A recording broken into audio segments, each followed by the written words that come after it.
Centre Park Corona will have definitely a bit more wind. The rest of it is the Liverpool will be in the black. Then it goes to quarterfinal number 2, Julie Angel will take on Courtney Conrad. So, price of that tonight will advantage points both. We are about to launch back into the WCC event here in Newcastle. The Newcastle Cup Centre Park Corona getting underway in about 15 minutes time. Thank you. So just a shout out pre-service, obviously we're going to have to clear the area in the next 5 minutes. So one or two away while we can. And we'll clear the area for a little breakthrough out there, but ripping it up earlier. So the riders are probably getting 5 minutes over the last couple of weeks.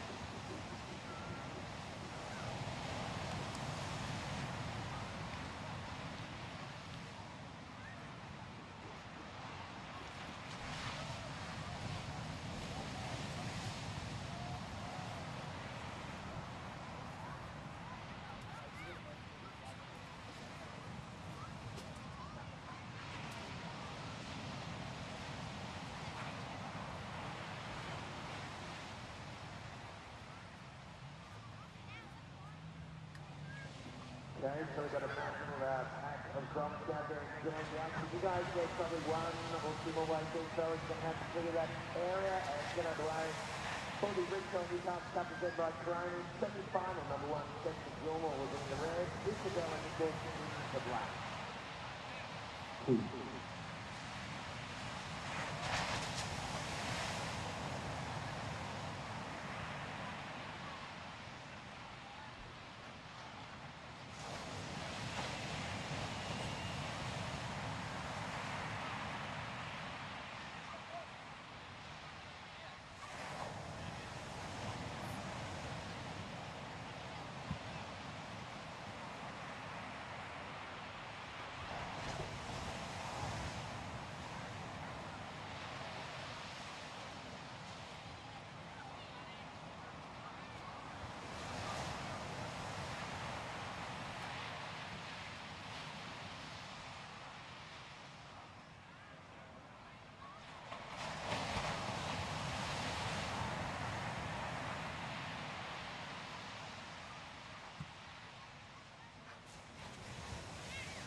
Okay, super strong defending Gregory going to down.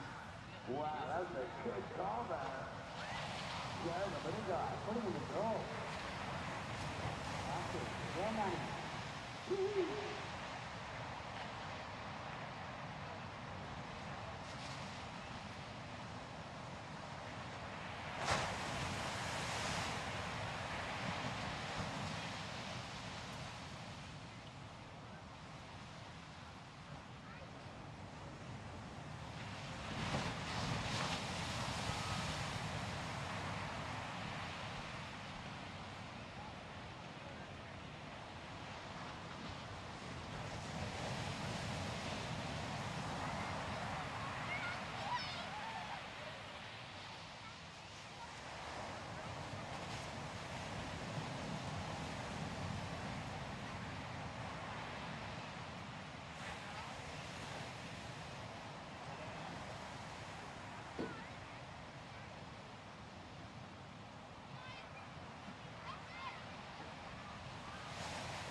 drivers to appreciate the cooperation.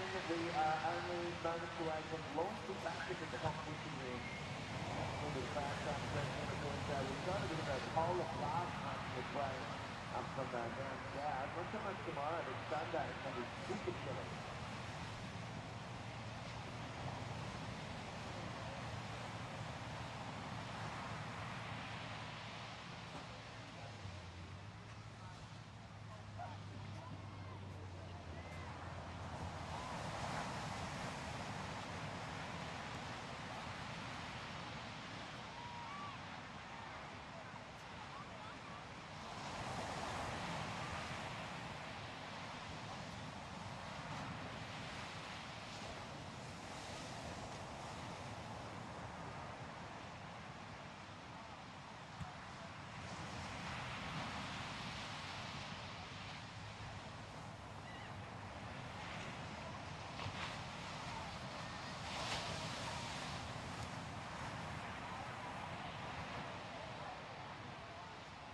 Alrighty, well, you can see Captain Gilmore out there in the red corner, punching towards Isabella Nichols in the black, just entering the lineup. Stand by, ladies, or let exactly how long it will get underway.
can never really let your guard down.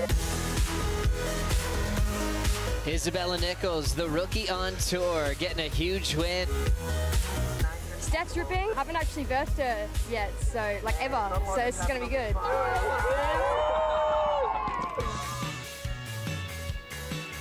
Earlier, Stephanie Gilmore grabbing her jersey to take on Isabella Nichols in the quarterfinals and preparing for a big matchup to move on to the semifinals this afternoon after a long delay.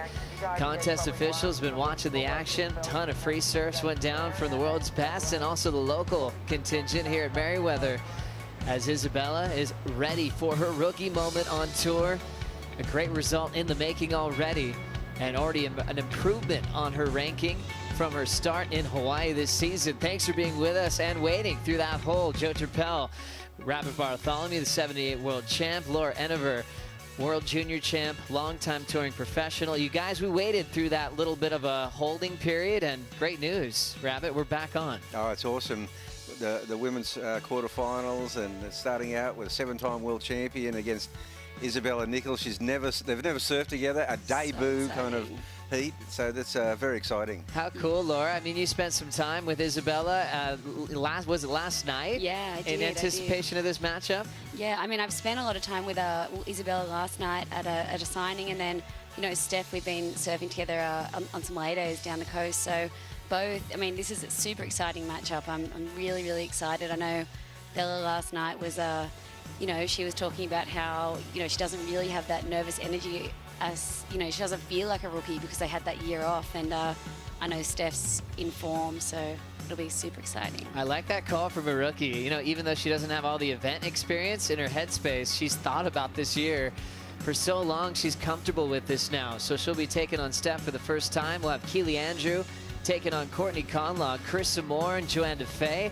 followed by Bronte McCauley and Caroline Marks, all goofy foot battle in quarterfinal number 4. And it's really interesting. I mean, it is early with event number 2, but we have a lot of surfers that wanted to build on results. I mean, out of the top 5, it's just Carissa and Steph in the draw in the quarterfinals. Yeah, well, that's right. Well, look, we've got a whole new top 8, really. I mean, only 2 of the originals are there, Steph and Carissa, and 6 new ones, really. So, you know, it's a good shuffle, and it kind of speaks to the depth of women's surfing.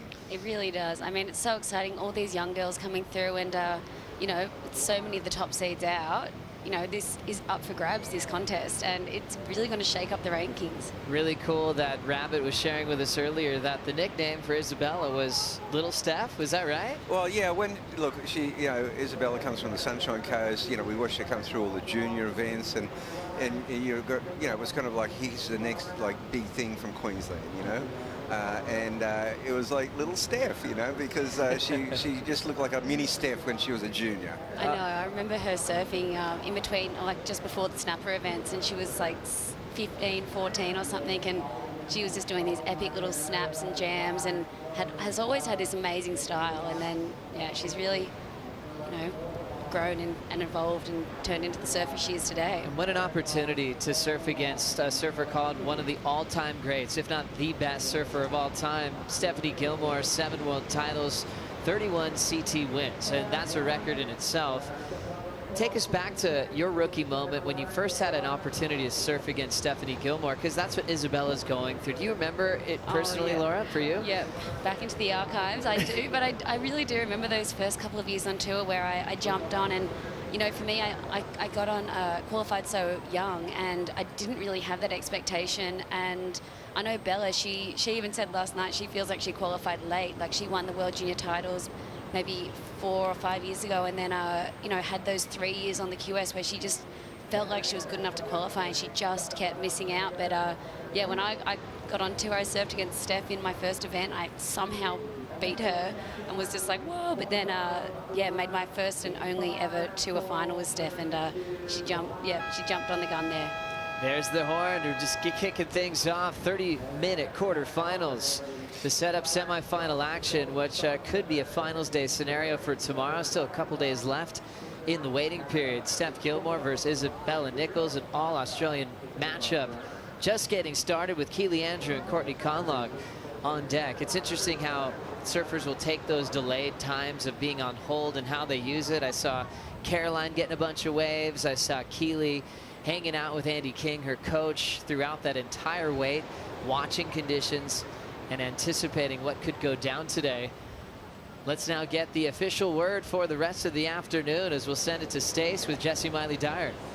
Thanks, Joe. That's right. I'm here with JMD. Jessie, thanks for the long lunch break. No worries. But in all seriousness, talk us through the decision and what you're expecting for the rest of the afternoon. Yeah, so we got the women's quarterfinals on, and we really, we went on hold and we went on hold again for another half an hour. It's so tidal here at Merewether, and we keep watching the shore break, right? And we keep seeing like some really, I've been watching some really good double ups and things that look really fun. So it's always, quite tricky for us to go on hold and kind of sit there and wait. But I mean, I'm happy I did, and hoping that the team, Renato, Pratamo, Luli and I, we're hoping to see some good rides. For sure. Think you've made the right call. This will hopefully get better all afternoon and we should see some exciting surfing. Yeah, I'm hoping so. So, fingers crossed always. So we've had so many surprises in this forecast, but it looks really fun right now, and I'm definitely expecting the women to perform. We've got 2 days left to fit the rest in after today finishes.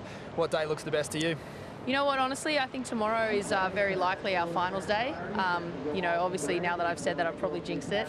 But it does look really good tomorrow. I think that, this swell is kind of holding and it will drop off throughout the day, but it should be around this same size, and I'm hoping for good conditions as well. So, I'm going to put my money on tomorrow being finals day.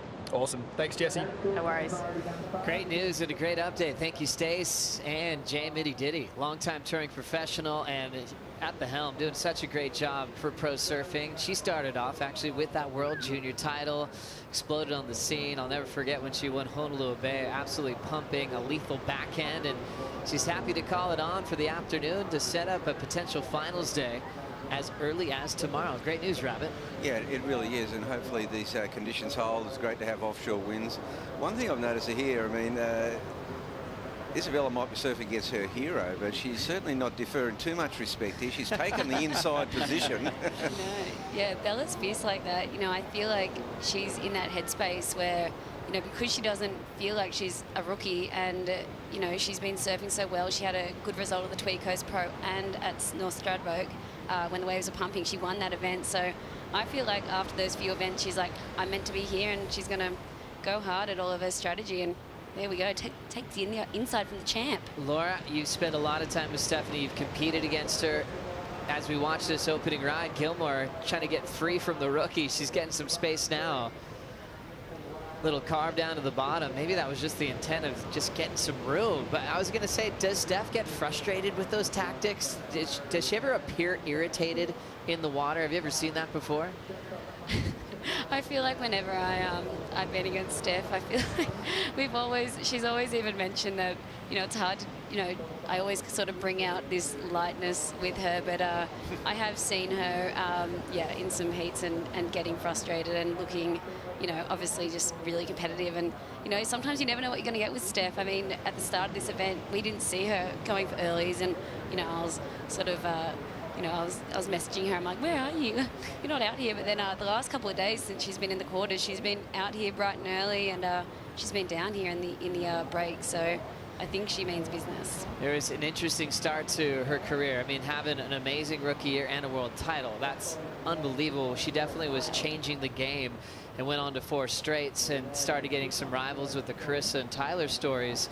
But yeah, it wasn't like that situation where she needed to spend extra time on a wave. She had that instant talent that was pretty far ahead of the times. And I remember when she teamed up with Jake the Snake Patterson, he was going, okay, if I'm working with you, you're showing up for the early morning session. We're ticking all these boxes to make sure that you are completely ready at all times. And he was along her side to that 7th world title run, which was great to see. Oh, well, yeah, I mean, Steph, she comes from Snapper and, Kingscliff, but, I went to school with her father, and, we've watched her grow since, she didn't start when she was 5. Like, she was a bit of a kind of nearly like a late starter, but she had talent from the word go. I mean, a classic little story is that her and Karina Petroni used to, they used to surf at Rainbow Bay when they were like 11 years of age, and Karina used to pretend she was Lisa Anderson and Steph was Elaine Beachley.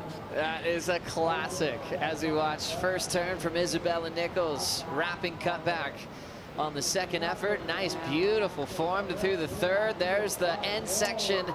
She has to eject, but she did do some beautiful surfing that'll get her the lead.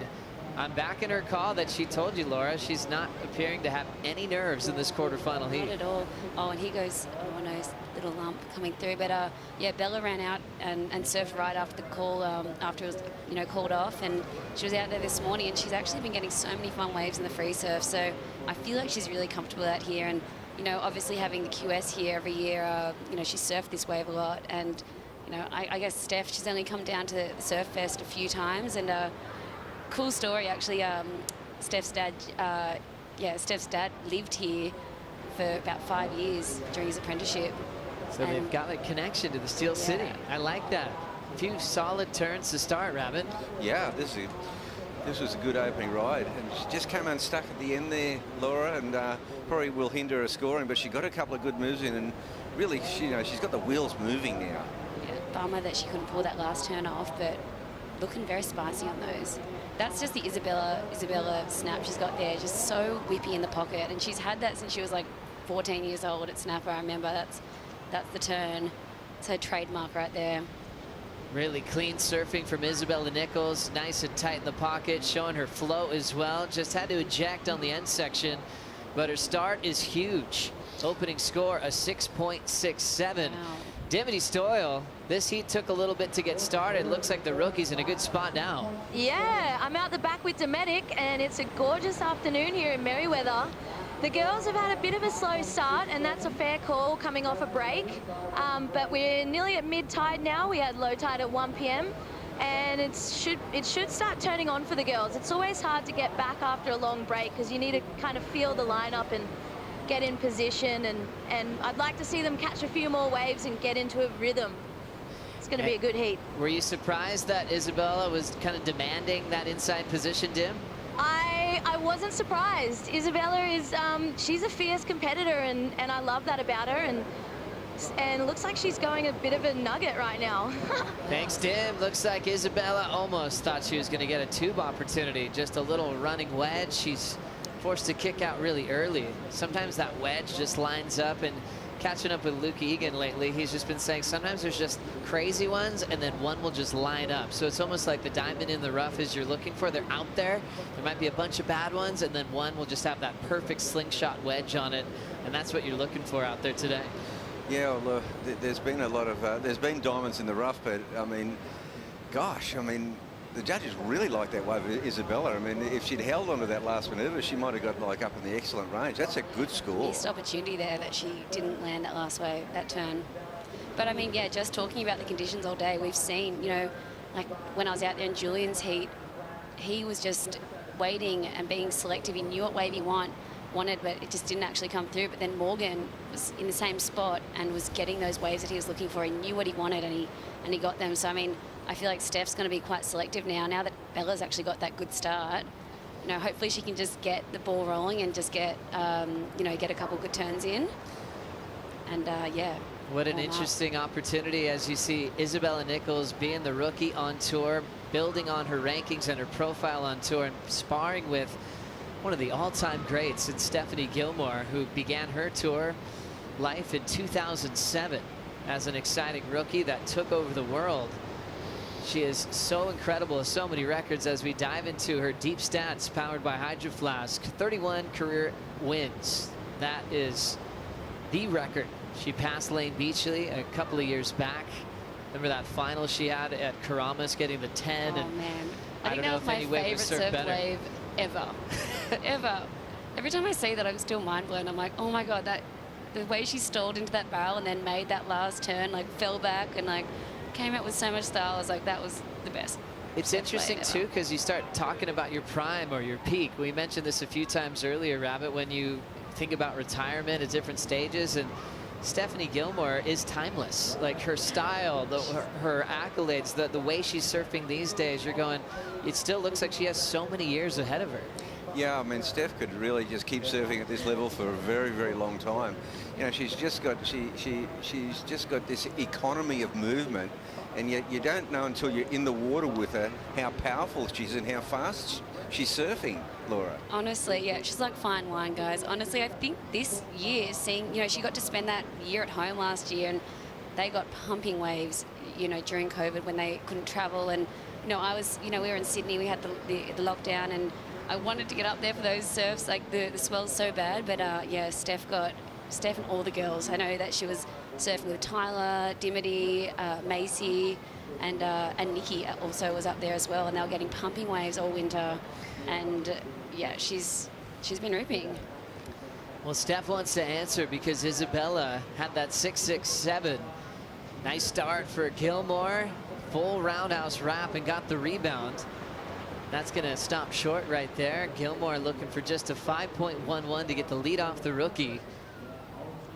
Really is just going to be wave selection for Steph, and I think that's, you know, the only thing if she's nervous. And Bella's obviously been on such good waves, and, you know, even in every free surf, she's really picking the eyes out of this place. So let's break this one down again here, Rabbit. What'd you think? Yeah, well, the wave it hasn't got much of a bottom on it. It's like kind of a foolish wave, but you know, she surfed it well. I just think she needed to get a wave under her belt to kind of get the mojo going, get the rhythm going.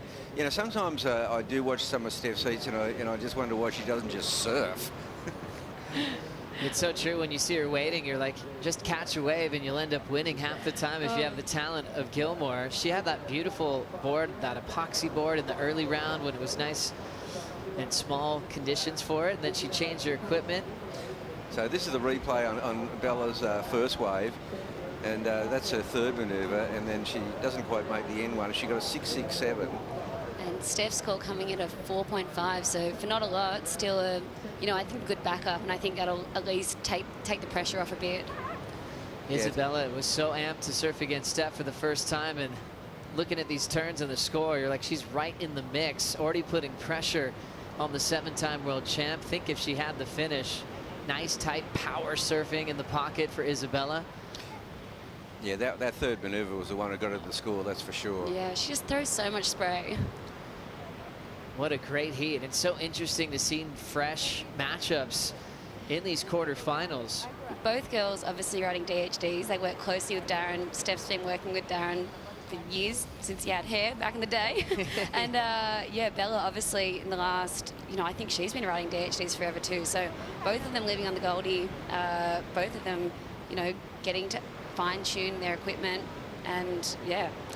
Well, I know Stace Galbraith is happy the contest is back on. Let's see where Stace is. I'm down here at the Oakberry Acai Bowls Caravan, and it's turned into an absolutely ripper of a day down here. The sun's shining, the temperature's heating up, and there's no better time to have an acai bowl. Daniel, you guys been busy today? Man, so busy today. It's crazy. We didn't expect this busy in the comp, but we're very happy with what's going on. Absolutely. And I know you guys have been here for a few days, and I believe you're heading to Narrabeen as well. Yeah, so we're going to be doing Narrabeen as well.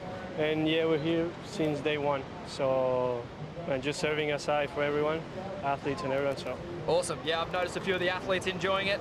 And if you're lucky enough to get a ticket in the ballot and you're down here today and you're looking for a light, refreshing snack, come on down. Thank you, guys. That's sweet. Well, that'll be interesting. They're going to Narrabeen, and I wonder if they're going to hitch up and drive across the Nullarbor to Margaret River. I've done it once. You only do it once in your life, that one. Oh, yeah. I did it once and broke down like 3 times. How long does it take? Oh, well, we did it in like 4 days. I did it in my filming for my film Undone, and yeah, it was a nightmare. We went really unprepared.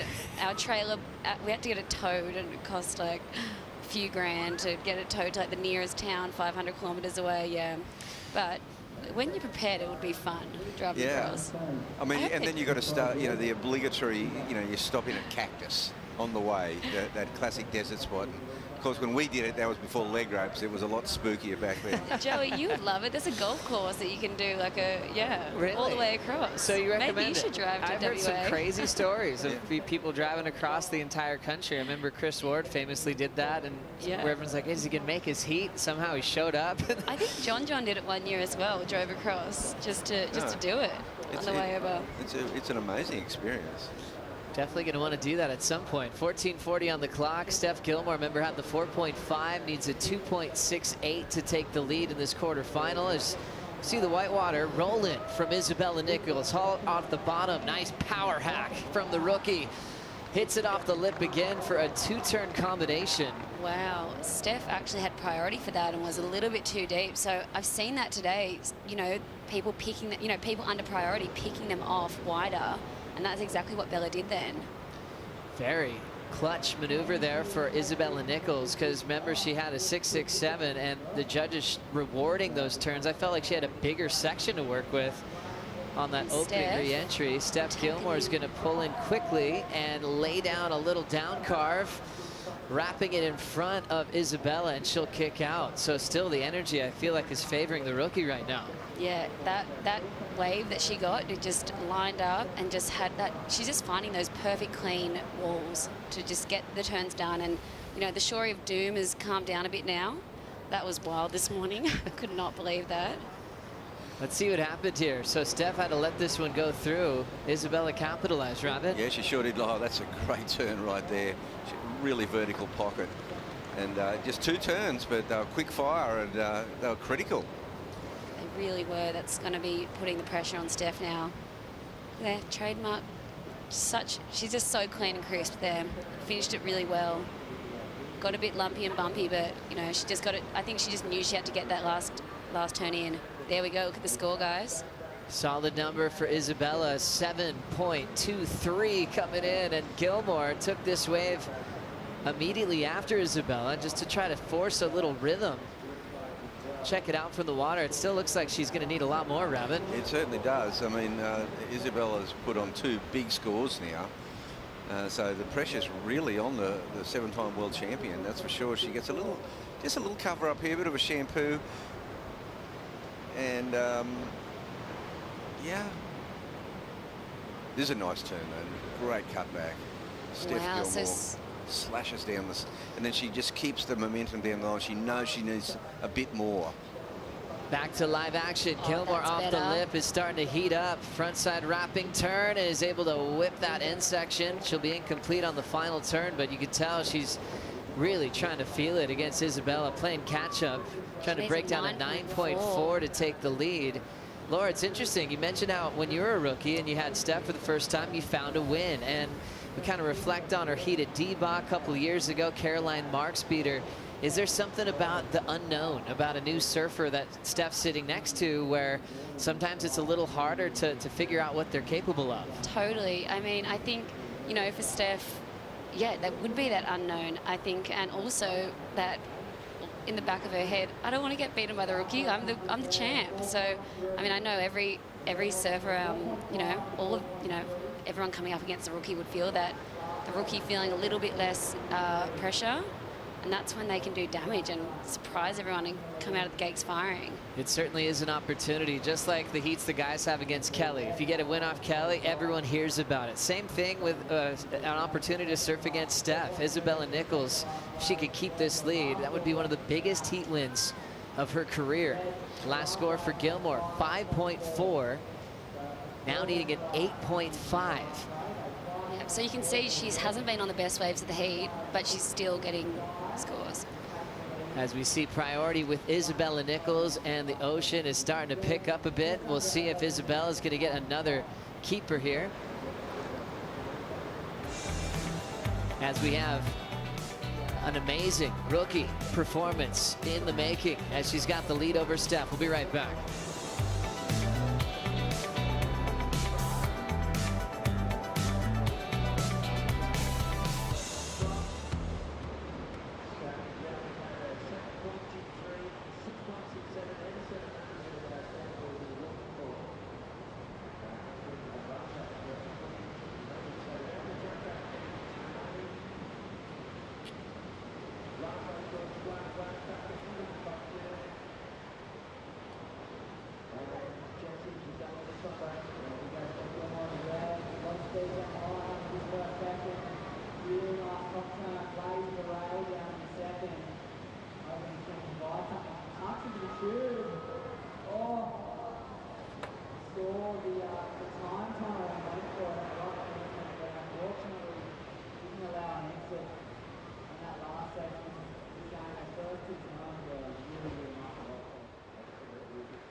find like when you do the tour for such a long time and you get so many lay days where you're not really doing much, but if you have fun boards with you, you're more excited to paddle out even if the waves are bad and just kind of slip around and have some fun. Delicious. How you doing? I could tell delicious. It's going to be great to enjoy the lay days with Steph Gilmore. The Corona Lay Days series will be on WorldSurfLeague.com, and I think Steph Gilmore's always been great on lay days. And it's an interesting statement because some surfers are always in game mode. They don't know how to switch off and enjoy the surroundings, and that's never been a problem for the 7-time world champ. No way, she loves a switch off. You know, she comes down here and she's got a guitar. She's all set and ready to go whenever she's, you know, in not comp mode. And it's something that some surfers look back on their career and they go, man, I didn't really get to see the surroundings or other beaches. I was talking to Freddie Patacha Jr. and he was saying, man, I was kind of the guy that would be at the contest site from start to finish and then get a flight out, you know, after his last heat. And his last lap, he was going, wait, I better see a couple things. But for all the years he was on tour, he could tell you about the contest site, the scaffolding, and he was always so focused to get a really good result, which also makes a lot of sense. 8 minutes to go, paddling into this one. Isabella Nichols driving with that frontside whip, looking so polished right now. Wave went a little bit off speed. Now into a bowling inside section, steps on the float. And she has been solid. Dimity Stoyle, what a battle we have on hand. What did you notice out the back? Well, Isabella's surfed a really strong heat so far. She's you know, she got her best ride of the heat under priority, and then after they got back out, little rookie error came. Steph, as the champ like she is, sold her a bit of a lemon, lost priority again, so Steph's now back with first priority. And I just like that Steph's energy when she does little tricks like that seems to give her a bit of a boost, and she's like, yeah, I'm back. Fires are up. I love it. Great read, Dimity. So Stephanie Gilmore able to sell the rookie on a wave and then got a 6.0, which is Steph's best score so far. Now needing a 7.9. That's an interesting, you know, skill set to have, Rabbit, where you have priority and you can get in your opponent's headspace to force them to make a bad decision. Yeah, well, and particularly so with Isabella, you know, she's got 2 very good scores, so she really didn't need a dud wave. But look at Steph's score. She's on the slowest burn here, you know, from 4.5, 4.3, 5.4, 6. I mean, it's kind of very un-Steph-like, but she has now got herself not requiring an excellent score, Laura, just under.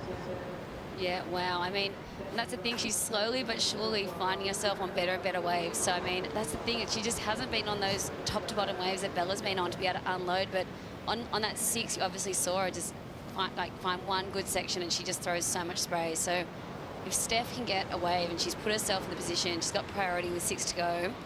I mean, if she can get a good wave, she is up there with, you know, I think she'll be able to get the score. When Steph joined us on the host set the other day, the Harvey Norman host set, she was kind of saying how she realized the opportunity of Tyler Wright being knocked out. She was going, okay, we're going Tyler Wright's out, and she just showed how competitive she still is. She's like, it is a huge opportunity that she has to take advantage of. Tyler was the one that knocked out Steph at Honolulu Bay with that 10. So seeing one of her true threats for a title, she knows that last thing she needs is a quarterfinal loss. And I know we took a break last year, but the last 3 times, you know, Steph's been in the quarters in Australia in a CT event. She's had trouble making it through. We got to go back to Margaret River in 2018 for her last successful quarterfinal win in Australia. So she's really looking to break that streak in Oz as we go into the Harvey Norman recap. Isabella Nichols, more than prepared, started off with an instant connection here at Merriweather Beach. That 6.67 came without the finish. Oh, that was a good opening score, 6.67, and this one here, a little vertical, like this, that's just such a good snap there. That was a big point scorer. And Laura, only 2 maneuvers and a 7.23. Oh, feels good to do 2 turns and get up in the 7s. That's amazing, and better getting that under priority. Stoked. Yeah, Steph hasn't quite had a good finish in a wave yet. She's elected to go in the barrel a couple of times. And you've just seen Steph's waves have been smaller, like they just feel smaller, but she's still, you know, surfing them incredible. So You can definitely feel her energy. She's trying to really force it, and every time she gets a wave, she has been seeing that improvement. So it's just a matter of time if Steph can continue this motion of improvement in the next 4 minutes and 10 seconds. What do you think the reason is, Rabbit, that we're having such different types of matchups? Is really Merriweather playing the biggest spoiler to the typical top 5 picture on both the men and women's side? I actually think it is, because it's, you know, Luke Egan pointed out before, Morgan's pointed out, it's very difficult to actually pick the really good ones here. It's not clear cut. I mean, I think we just saw one go through there that both girls just had a look at, weren't interested in, and it looked pretty good. You know, it doubled up and it just peeled off. Morgan Siblick has been the absolute best at picking them and identifying them, and Luke Egan identified that, you know, it's not an easy task, and I think this has caused a few upsets. It really has. I mean, if you look through the draw, you know, you have to be on those best waves of the heat. You can't really, it's hard to manufacture scores out here, because I think as soon as you're on the smaller ones, the judges just aren't loving it. Like, they want to see you on those waves that are bowlies standing up and you can go top to bottom and, you know, really rip in. So I think, you know, everyone that's been on the best waves have been getting the best scores. It's interesting in the traditional events, you look at the honor roll from Snapper to Bells, it's just repeat winners, especially Bells. There's just the Steph era, the Sally era, Here we Courtney, go, Steph Carissa. having into one now. And Yeah, well, this one here, it's a pocket wave. Hasn't got a big wall, Laura, but it's got a nice little pocket. But you know what? It fizzled out. So now Steph, I thought that was going to be a good one. yeah, I think she must have thought that it might have had that inside run that it bowled up, but a bit of a mistake there, because now with 2.5 minutes, Bella's going to have priority, and it's going to be hard for Steph. Yeah, well, I mean, she's done better under priority, and so has Isabella. There's enormous pressure coming to the last 5 minutes if you really need a wave, and then you've got to identify what is a good one. And look, you can tell Bella, she means business. She's moving right inside under Steph. Oh, that's check. She's in check. She's going to sit right under and make sure that, you know, she's not going to get anything under priority. She's going to have control, but 2 minutes remaining. Wow, this is really critical now. So I don't think Isabella, well, she doesn't need a wave, so she's got a different game going. this is so tense. And you can see You can Steph feel is the definitely- tension from here. Yeah, there is tension for sure. Minute Nervous 45, Steph Gilmore trying to keep herself in this event and break into the semifinals, which has been a little challenging for her as of late. She's fighting for what would be an 8th world title this year. She'll fade on this one with 90 seconds up and out. Well, Isabella wasn't buying into that one. She was hoping she could sell her, but We've been celebrating the rookie performance of Morgan Siblick on the men's side. Nichols, in her first appearance against Gilmore, started off with an absolute bang. 6.67, built to a 7.23, not rattled by one of the all-time greats. Caroline Marks upset Steph at Debot the start of the season in 2019 and went on to victory. yeah, this will be a huge upset if Steph, you know, doesn't get away from him with 50 seconds to go. It's not looking good. Actually, no, look, swell lines coming through. There looks like there's 2 of them, so hold on to your hats. And also seeing Carissa Moore still in the draw. You know, for Steph, she knows the door is open, not just for Tyler being out, but Carissa's still ahead of her on the rankings, and she's got a heat coming up. Well, time's really critical now because there's 32 seconds remaining. There is only room here for 1 or 2 decisions. Steph is going to turn around and try, and she's going this one. So this is it for Steph Gilmore. She basically needs an 8-point ride. Here it comes. Gilmore slips on the first turn and goes down on the final wave of the quarterfinal. Wow. Isabella Nichols takes over. down one of the biggest names in surfing with a brilliant start to that heat. 6.67 and a 7.23. I mean, Laura, just like you did in your first start, maybe that rookie energy is exactly what's going to rattle Gilmore in conditions like this. First heat against Steph, and she's taken it. And it was a pretty solid victory as well. You could tell Gilmore was rushing things, finding smaller waves.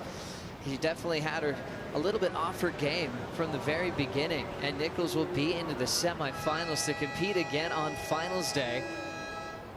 Things are changing on the leaderboard. as we have a big heat coming up next. Keely Andrew takes on Courtney Conlogue right after this.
I was just like, wow, okay. Big first turn. I knew that I couldn't give her any chances. What a huge win for Keely Andrew. Let's get the show on the road. Quarterfinal action continues at Meriwether Beach for the Rip Curl Newcastle Cup presented by Corona. We just had a huge upset go down. Isabella Nichols knocked out the 7-time world champ Stephanie Gilmore to move on to the semifinals. And look who we have on the Harvey Norman host set. Joe Trappell with Wayne Rabbit Bartholomew, 78 world champ, 2-time world champ. Tommy Carroll coming in to join us. It's so great to see you. Yeah, thanks, Joey. Gosh, you always make me feel really calm, Tommy, whenever you're around. And even during the pandemic, I was really enjoying those meditations that you're walking people through. That was beautiful. Yeah, well, it was just the need of the time, and I could offer it. So, and it sort of started things moving for people, which was really cool. Oh, such amazing things have. It's kind of hard to say. It started things moving, kind of helped things be seen for what they are. Exactly. But I mean, that mental space is huge in competitive surfing, and we saw that clear with Isabella Nichols. We'll get things started. Tommy Carroll joining us for the call. Courtney Conlogue, Keely Andrew. Conlogue trying to get a quick start here. She'll check her equipment real quick, chuck the board over the wave, and get back out there. 2.5 start. Tommy, we've been talking about how we're getting some different types of matchups here at Newcastle. Our top fives kind of changing quickly, specifically on the women's side, with some of the top surfers from Sally to Tyler knocked out really early. And we're kind of thinking that Meriwether's playing a big spoiler role in the title race. Well, it's a super challenging break, really. You see Courtney there just making the most out of that little top part of the lip and lining up the end of the wave. She's really ironing up the closeout part of the wave to make the use of that section to try and score up. Very tricky part of the wave to nail. But yeah, the lineup in general is very tricky. I don't know about you, Rabbit, but it's like one of those lineups where Mark Richards has been, this is where he basically created his surfing. 4 times world champion, Mark Richards. And you can see how many great surfers have come out of this break that can actually surf anywhere on the planet. This wave has all those elements to it. So we have to really attend to so many different elements of the wave. It's like a little suck-up, little reef break that has a very consistent wave in it, but outside it, you've got this sandbar way outside, and the different swells that have been hitting during the week. This is an east coast too, so you're not going to have these nice, consistent, perfect, lined up swells. You're going to have these storms and activities out off the coast that just sort of belt up after 24 hours and send you in these little short, sharp wind swells, sort of type of swells, and every now and then give us a golden afternoon like this. That's right, Tom. And so therefore it's been tricky for the competitors, tricky for the forecasters too. I'd hate to be a forecaster on the East Coast. That's all I can say. That's so true. It's interesting because Caroline Marks, I saw her in a warm-up during the hold, and she felt like the energy was actually pulling the opposite way of anything she felt all week. She felt like there was a different angle shift, and it was actually against the grain on the rights when she was on the wedge today. And she's like, I hadn't felt that yet. So every day feels a little bit different, and probably attributing to all the different types of matchups and the upsets. Could be just Merriweather itself. I mean, Tom, yourself, you were very successful out here in the past, which we'll talk about in a moment because we've got a roll in here from Keely Andrew. Nice first turn and squares it up for a finish real quick. Her best so far as she's building against Courtney Conlogue right now. Well, she's going to really have to build against Courtney because I know Courtney from way back when she was just a little 10-year-old girl. We had her on the Roxy team back in the day, and she used to come on our training camps, and we used to do these Roxy training camps in California and so on, and get them off, and she would turn up and she was just, you could see the look in her eye. So it's Keely here has to, well, she looked really nice in there. She really timed that last turn, made the most of it last turn, timed it beautifully, and nothing was out of place, even though the wave was trying to throw her off balance.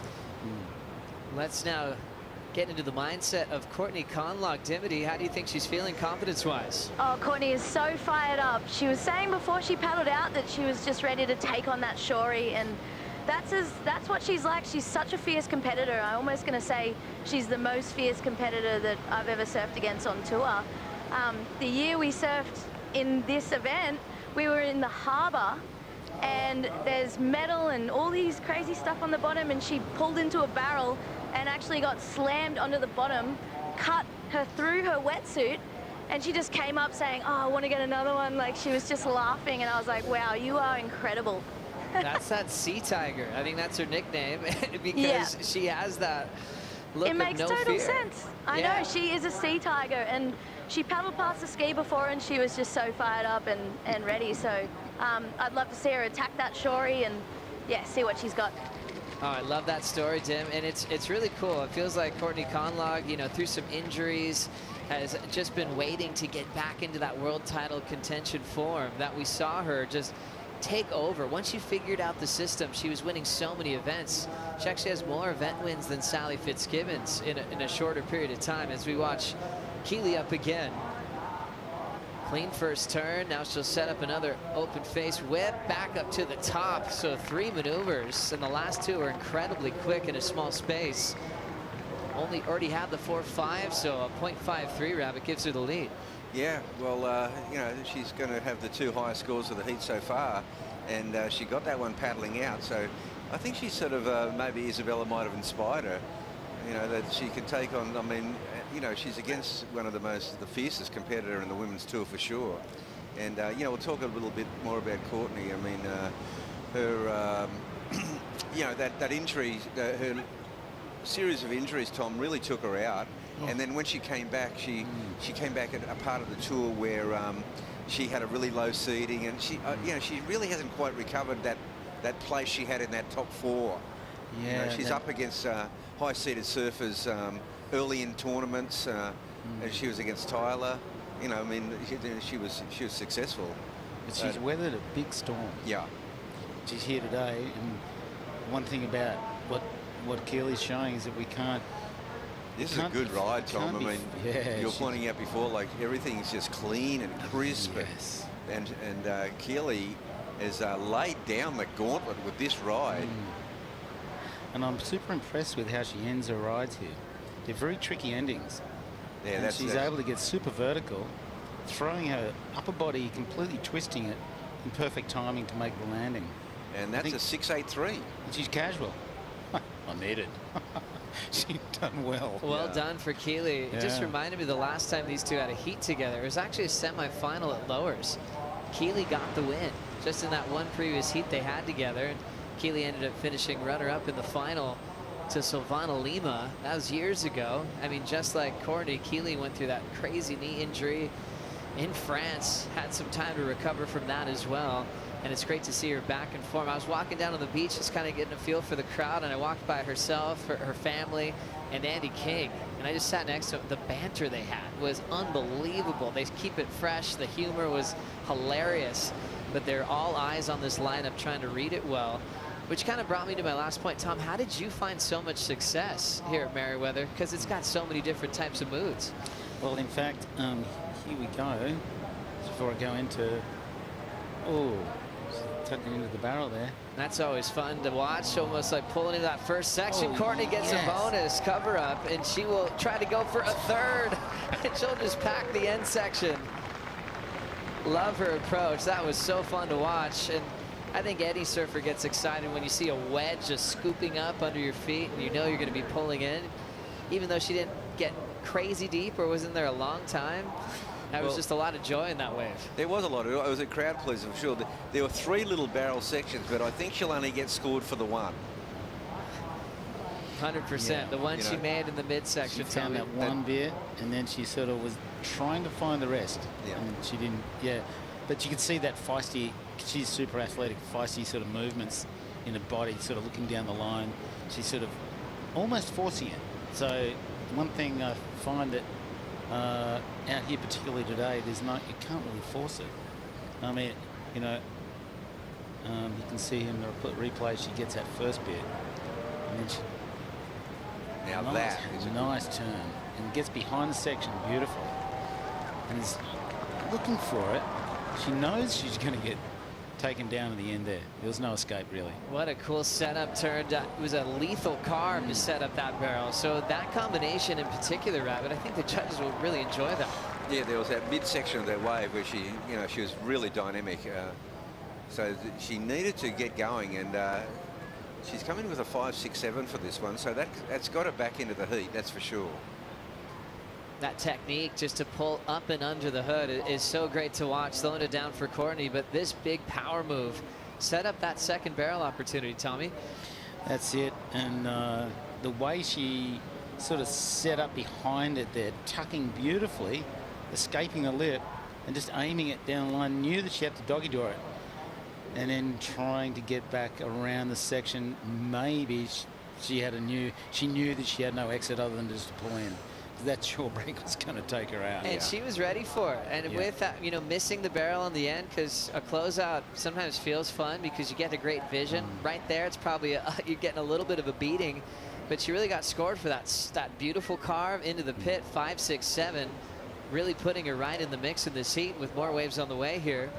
Yeah, well, it looks like Keely is going to go this one, and wrapping cut back for Keely, and that's all that's really going to allow her to do. And now priority back to Conlog with 16.30. So I feel like Keely had the momentum at the start.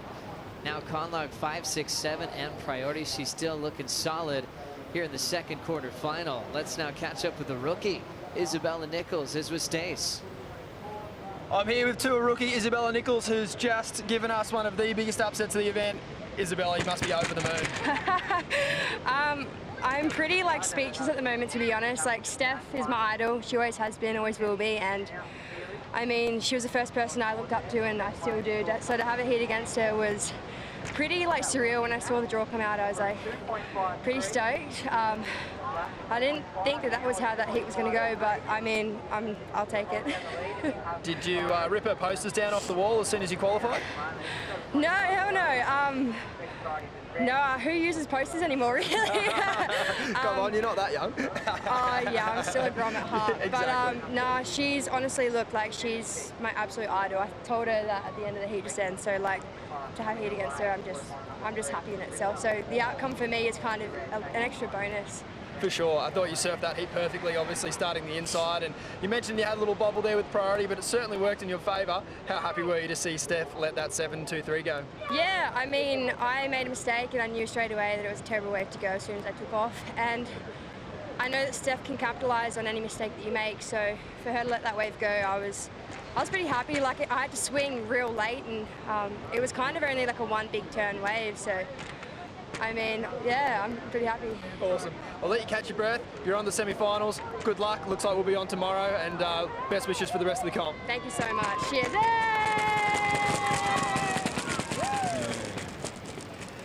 What a feeling for Isabella Nichols. You could tell she's just still trying to digest what just happened. You know, the opportunity to surf against your all-time hero, and willing to still say that. She's not trying to remove herself from her inspiration about Steph, but she's able to get a huge win, the biggest of her career, as we see a speedy little wave from Courtney Conlogue, fitting in some rapid-fire maneuvers. Yeah, well, her last effort, she got a 4, but that was a lot slicker. That was only 2 maneuvers, but that was a polished. You know, the classic is now Keely's got priority. Now we see how does she handle priority, because that's the big trick out here at Merriweather on the rocks. It's dealing with the pressure of priority. Here we go. As we go back to this wave, Tom, what do you like about this one? Just super sharp and quick reaction towards the wave. She didn't leave anything to waste. She used every bit of power the wave had to offer. You can see her really powering off the bottom, tapping that lip, but beautifully timed. So she's got plenty of speed to launch into a bottom turn and get that shore break just as it was just peeling over on the lip. And the interesting thing is that she has a 5, 6, 7 under her belt. She needs another 5, 6, 7 to take the lead. And, you know, I mean, she got a 4 in the last one. That was a way better ride. So I'm thinking it's going to be thereabouts. So Courtney Conlogue building on her ranking, started off with some great early heats in Maui, but missed out on the finale at Pipeline when everything switched over there. So she's always in it for a fight for the world title race. This will be a key heat for her to get through, especially with Gilmore out of the event. Fun looking wall for Keely Andrew, but she'll get stuck on that transition. Well, you know, talking about that ride of that slick ride of Courtney, and the judges liked it too. It was a 7.33. There we go. Courtney Conlogue, big lead change. She only needed the 5.67, 7.23 on the average. A couple of judges went as high as a 7.5, and they really loved that smooth transition. Didn't have to even wait till she threw down that power. So all of a sudden, she's in the driver's seat with the lead and priority. And I think the critical thing is that Keely's wave before that she took the dud wave, she had the sea tiger coming at her. And Tom, you mentioned this look in her eye that you noticed as a Grom when she was about 10. I remember meeting her around the same age, and she's always had that look to her where she was going to be reaching for the stars and never give up until she achieves a world title. Well, funny. We really, really connect because we've got similar energy. I can feel it. You know, the very similar one. And and over the years, we've had some incredible surfs together where the energy has been so high. You know, really, really charged up, and she's just loves to put as much energy and power into each turn, and almost overdone. So that's what used to happen for me a lot. Bugs would actually attest to that. Yeah. And so it was very, very similar energy, and we really connect with that. I saw her before the heat, and so it was really lovely to see her here in that energy, which she has. It's been there since she was 10 years old, and after all what she's been through, you know, to see her really, she's calibrated, she's here, she's doing turns like that. She's sharp. So, yeah, the sea tiger. The sea tiger's That's the first real. time I heard it. I don't know. It's a beauty. The energy is insane. Dimity, what's Courtney doing out there? Are you feeding off her energy right now? Yeah, Joe, that last wave where she got the 7, it was such an amazing ride, and as she was paddling back out, we saw her. She just had a little moment to herself. She was saying a few words. I couldn't hear what they were, but I'm pretty sure that she would have just been praising the fact that she's focused on getting that good wave, got a really good one, and now she's just got to close out the heat. Thank you, Dimity. Courtney Conlogue talking to herself, singing maybe a little bit. Her energy is real. She is so incredibly focused and has the lead over Keely Andrew with 10:30 on the clock in this second quarterfinal. If she can keep this lead, she'll be with Isabella Nichols in the semifinals here at the Rip Curl Newcastle Cup presented by Corona. We'll take a quick break. This quarterfinal action continues right after this.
Welcome back to the Newcastle Cup presented by Corona. I'm here with the 7-time world champion Stephanie Gilmore, who unfortunately has been eliminated from competition.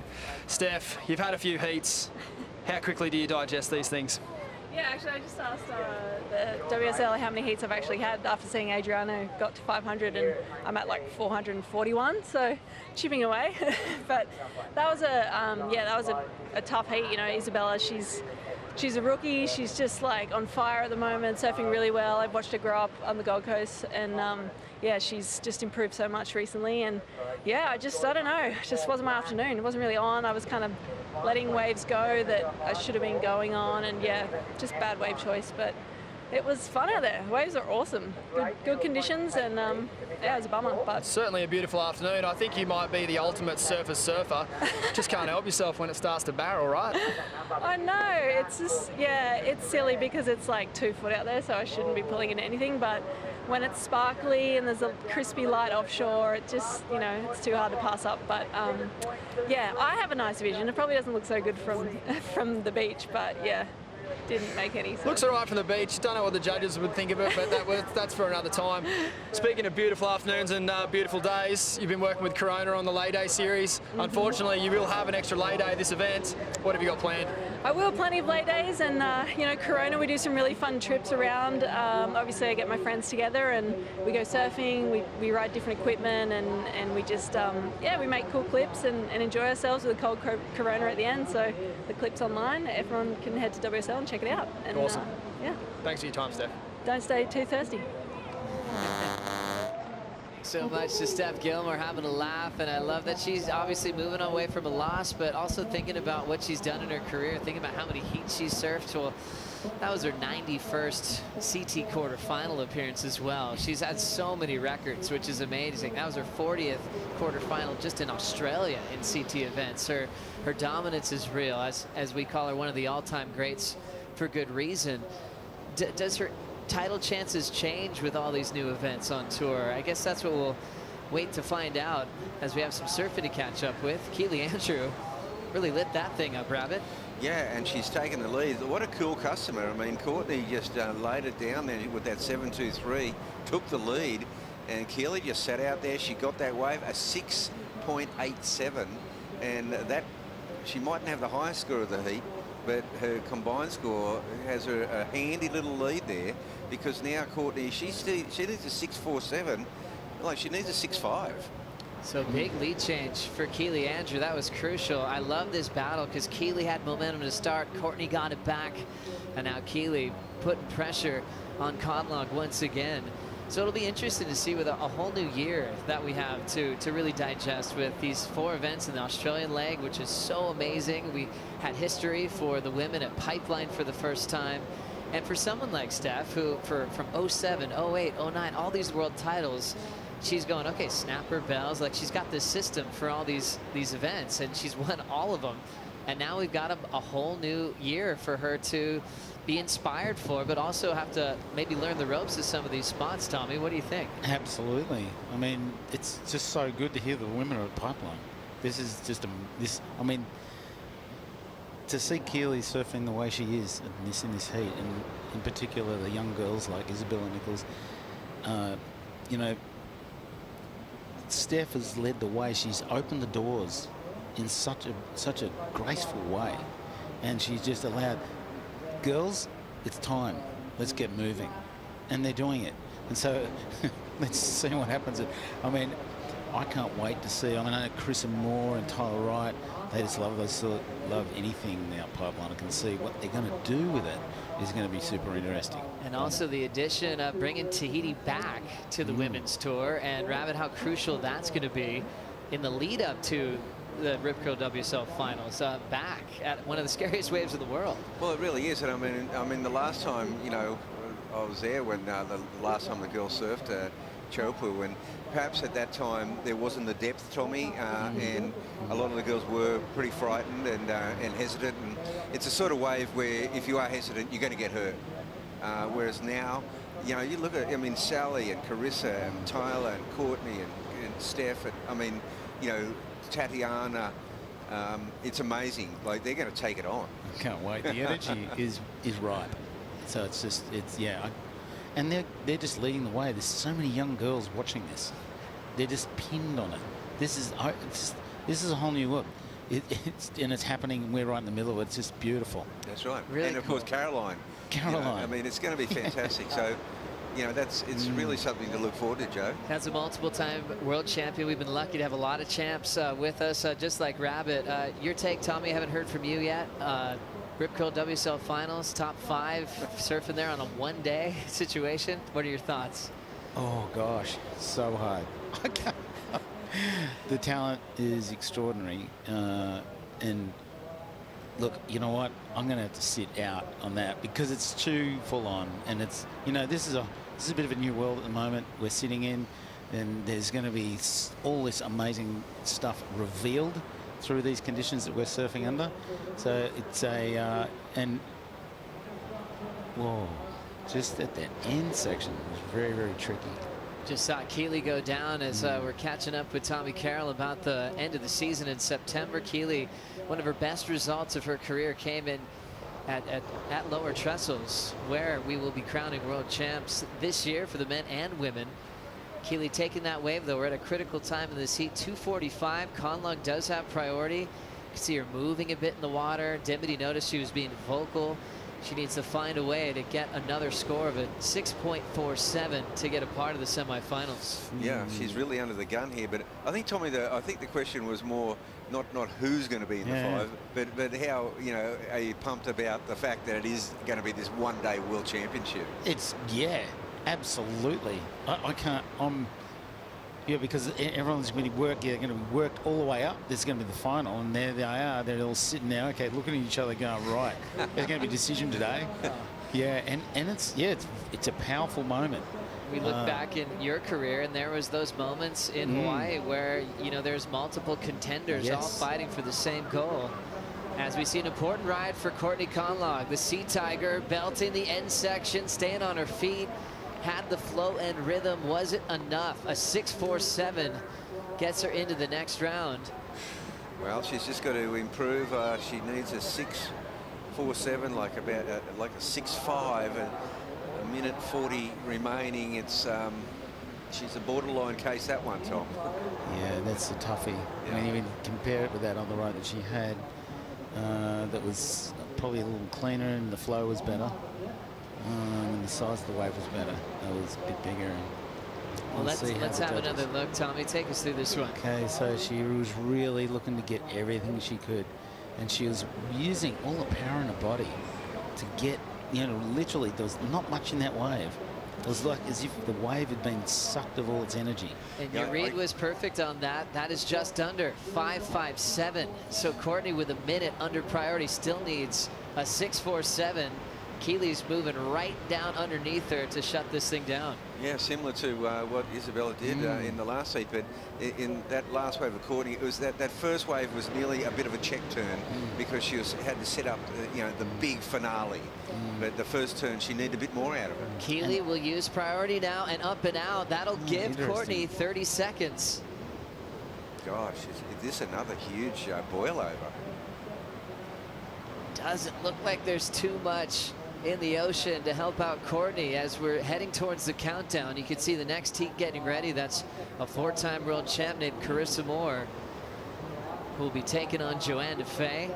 And think about her opportunity if a woman like Courtney's knocked out. Steph's already gone. Carissa already taking the lead off Tyler from that early knockout. We're getting some crazy fresh matchups. It's all done. Keely takes out Courtney Conlog for the 2nd time in her career and will face rookie Isabella Nichols in the semifinals. There we go, guys. Yeah. It's a very tough lineup. And using, getting waves underneath priority, putting the pressure on the other person on priority has been really key in the last 2 heats. Let's check it all out on the Harvey Norman recap. What a heat win for Keely Andrew. A massive role in this event already, taking out what would be considered a favorite. Courtney Conlog got that quick start, but she had to deal with the lead change, Rabbit, and she handled it well. She did handle it really well. This was like a comeback wave to take the lead again and regain first place, and she held it all the way up to this time. These girls are great under pressure, huh? Certainly so are. Good. They're just lapping it up. This was kind of the comeback wave where you saw Courtney's energy take over, Tommy. Yeah, I thought she started to lift things up in that point. I thought she was really going to turn the heat. But Keely just... Whoa, that was a beautiful move too. Just perfect positioning from Courtney in that one. Yeah, well, she got the high point of the heat. She got the 7.23. But the backup wave where she went for the little triple barrel, perhaps maybe could have been utilised a little differently. So Keely Andrew taking a huge win, her second time getting past Courtney Conlogue as she moves on to the semifinals. Another big quarterfinal coming up next. Carissa Moore takes on Joanne Defay. Take a quick break. We'll bring in Ronnie Blakey, Richie Lovett, and Rebecca Woods for the call right after this.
Wow. Joanne Defay.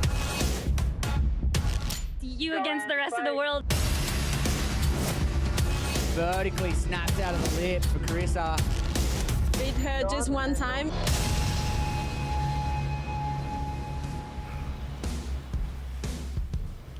Welcome back to the show. Great to have your company as we establish our semi-final matchups here in the Rip Curl Newcastle Cup presented by Corona. Big upsets in the top half of the draw. Isabella Nichols and Keely Andrew getting over the top of two of the most dominant surfers on the Women's Championship Tour in Stephanie Gilmore and Courtney Conlogue. So there is going to be someone in the final chasing their first CT win. That's going to be great to see. Ronnie Blake with Richie Lovett, and now joined by a former World Junior Champ, a former CT surfer, and Rebecca Woods. Great to see you, Beck. How are you? Yeah, good, thank you. Thanks for having me.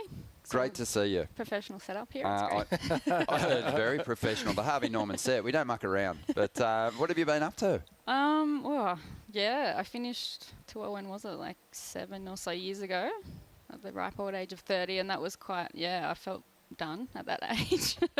It was good though. And then I went to uni, which was, quite confronting.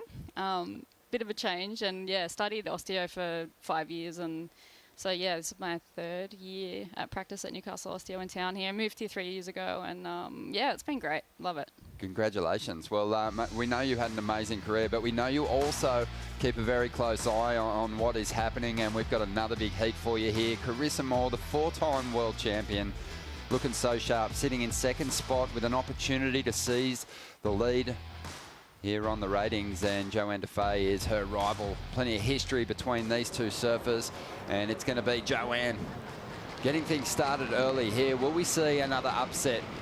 She's had a victory over Carissa before, but the head-to-head history isn't fantastic for Joanne, but you just never know, and Carissa's going to get things started with a barrel, but didn't complete the float, Rich. Wow, just coming unstuck there on the floater, but that barrel entry was just so amazing, how quickly she just knifed into that thing. That was incredible to watch. But Joanne Defay, she started really, really strongly.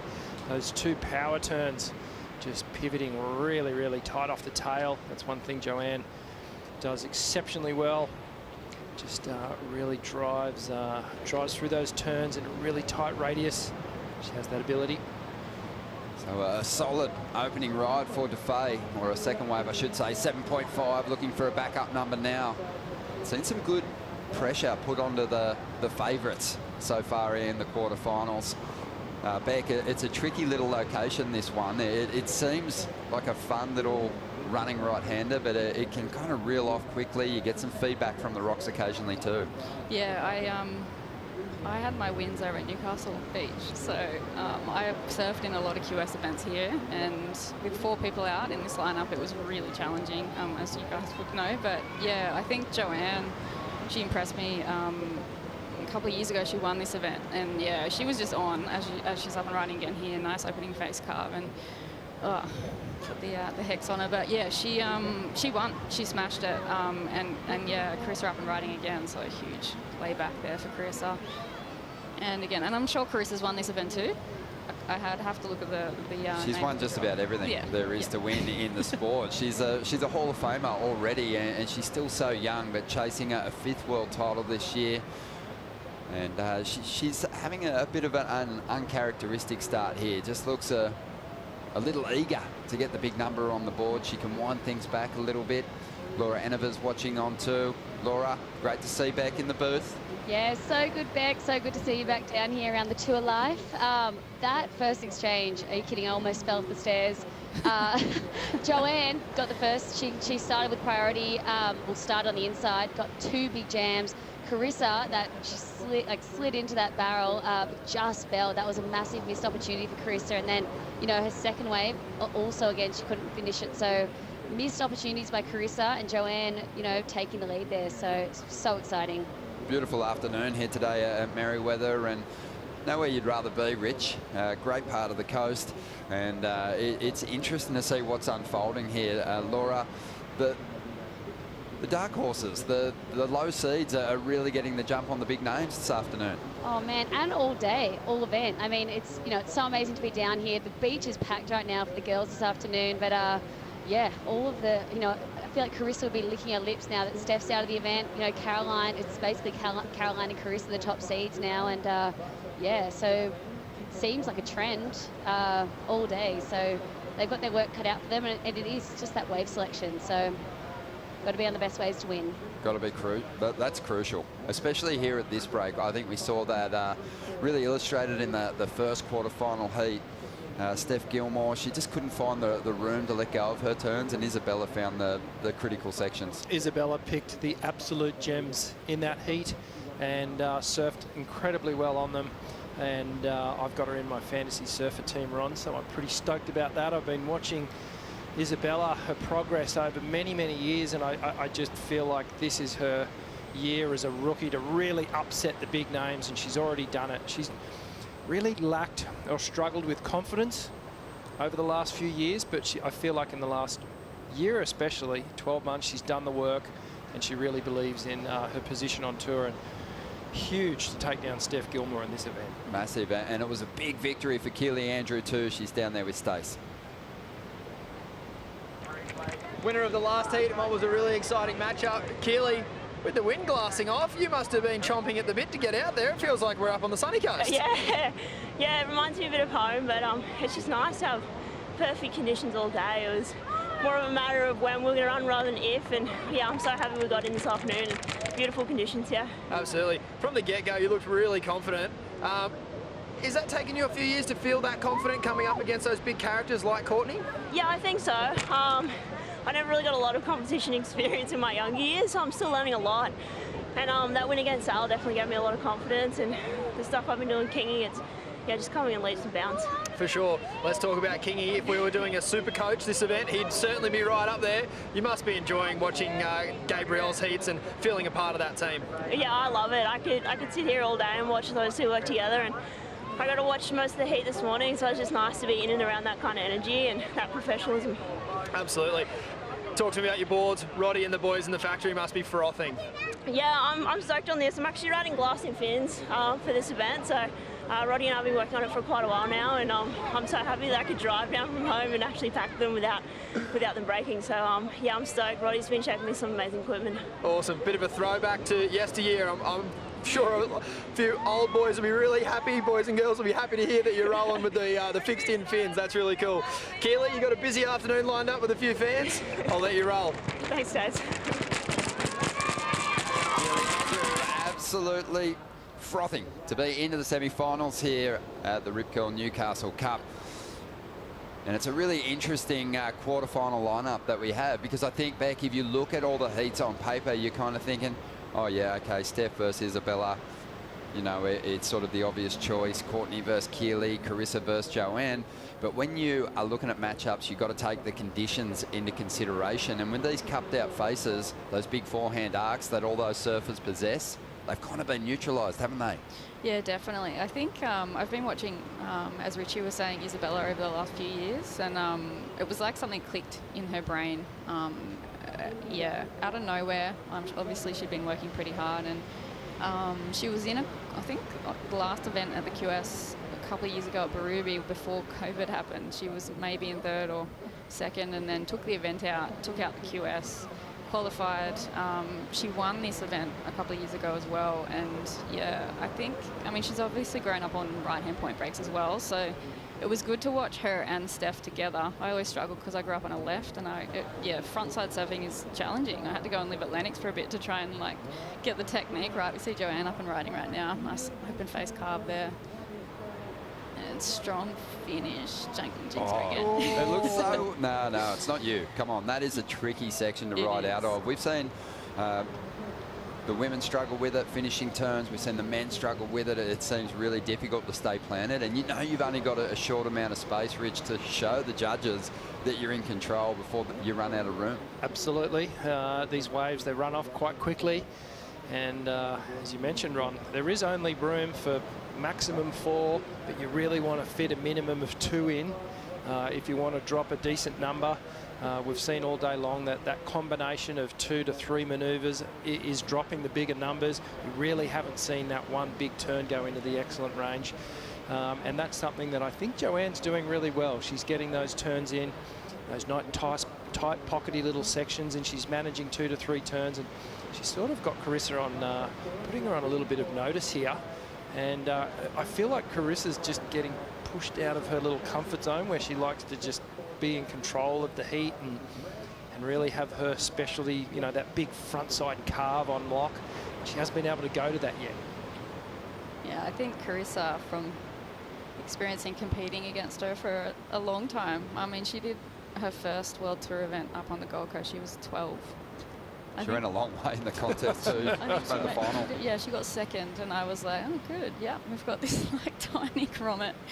And yeah, she's, you know, obviously the experience pays, but I remember having heats with her at Dewey Point and things like that, and her tactics, like, she's the nicest person I've ever met on land, and then as soon as she puts a rashi on, it's just like, she is hunting you. It's not even about, like...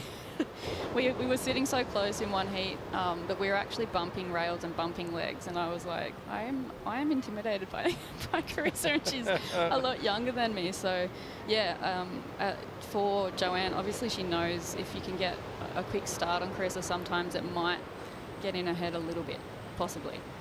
Yeah, for those of us that don't have to compete against her, she's a sweetheart. Just one of the nicest people you've ever met. But I think all the competitors on the championship tour understand that they need to have an aggressive approach. They need to be on the offensive when they're surfing against her. And we were talking a little bit about before about the rail turns for the dominant surfers on the championship tour being a little neutralised. They're not able to open up with those carves. All their rivals, great surfers in the tight transition of hollow waves. Keely Andrew, when she gets her best results, usually the face is cupped out. She surfs great, really close to the pocket. Isabella Nichols, we've been talking about her trademark turn. It's a really tight pocket snap. And Joanne Defay has one of those as well. So it really is working out well for the lower seeds at the moment. Yeah, they've basically disarmed the favourites with the conditions, you know, and as this tide continues to come in, it's going to be, they're going to be moving closer and closer to that rock shelf and it's going to put a bit more of a spotlight on picking those set waves that are running down that shelf a little bit better. 14.5 minutes to go here, and Dimity, what we've seen through both the men's and women's event is that there's a certain type of wave that you've got to find here in order to turn in the really big numbers. Yeah. And at the moment, Joanne's finding the best of them. Yeah, this is such a tricky lineup, and so far this heat, Joanne's wave selection has been really good. She's sitting and taking off on the waves which are breaking a little bit deeper on the reef, and they're just kind of hugging the bank.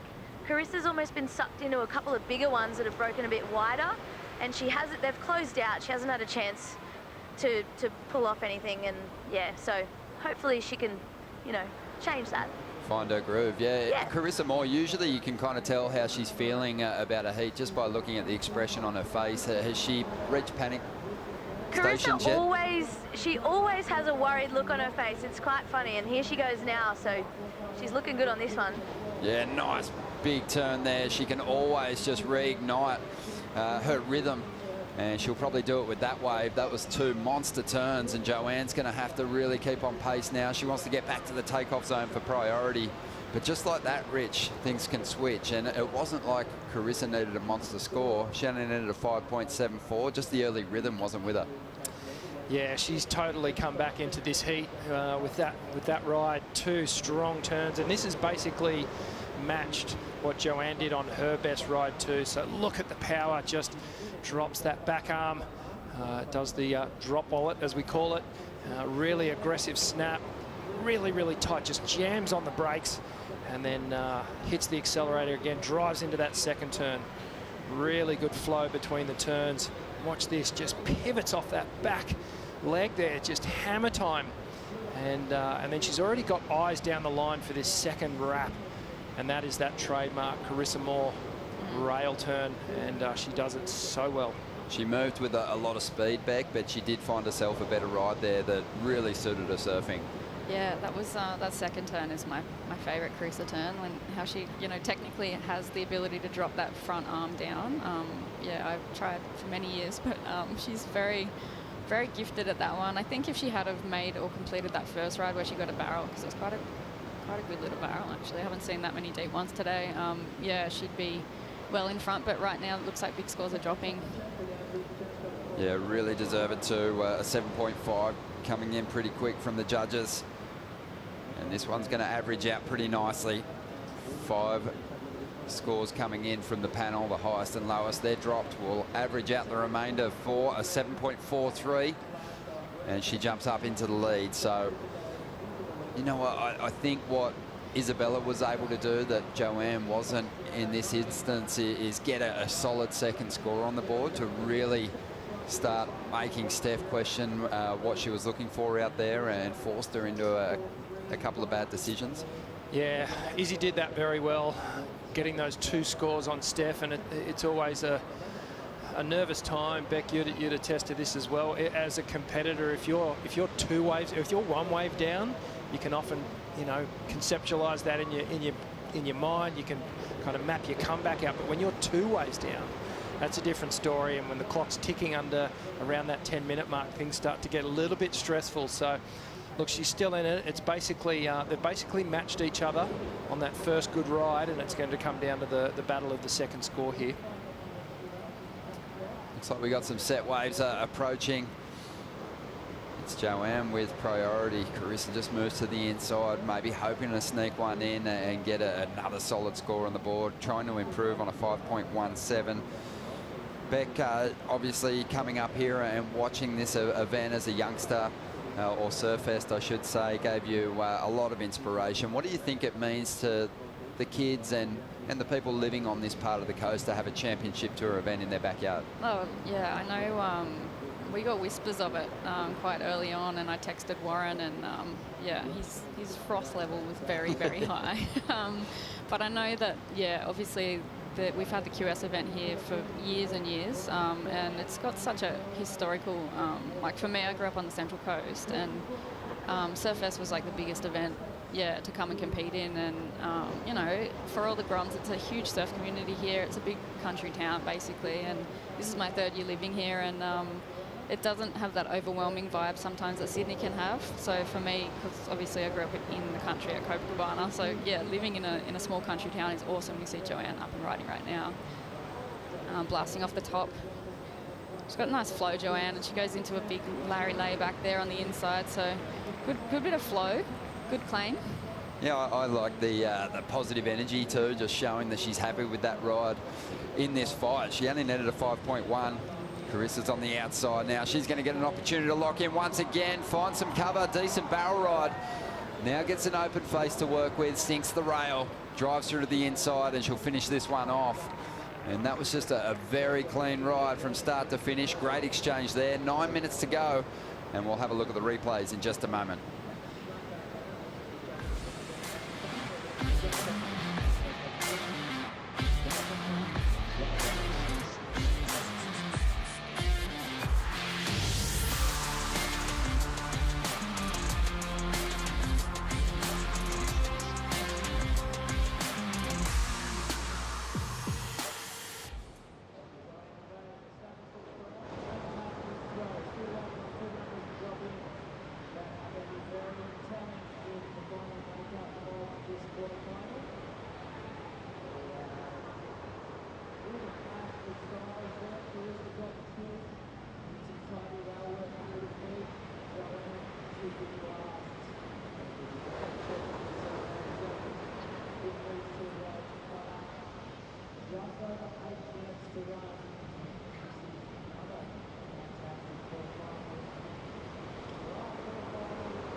The Rip Curl Newcastle Cup presented by Corona is brought to you by Rip Curl, the ultimate surfing company.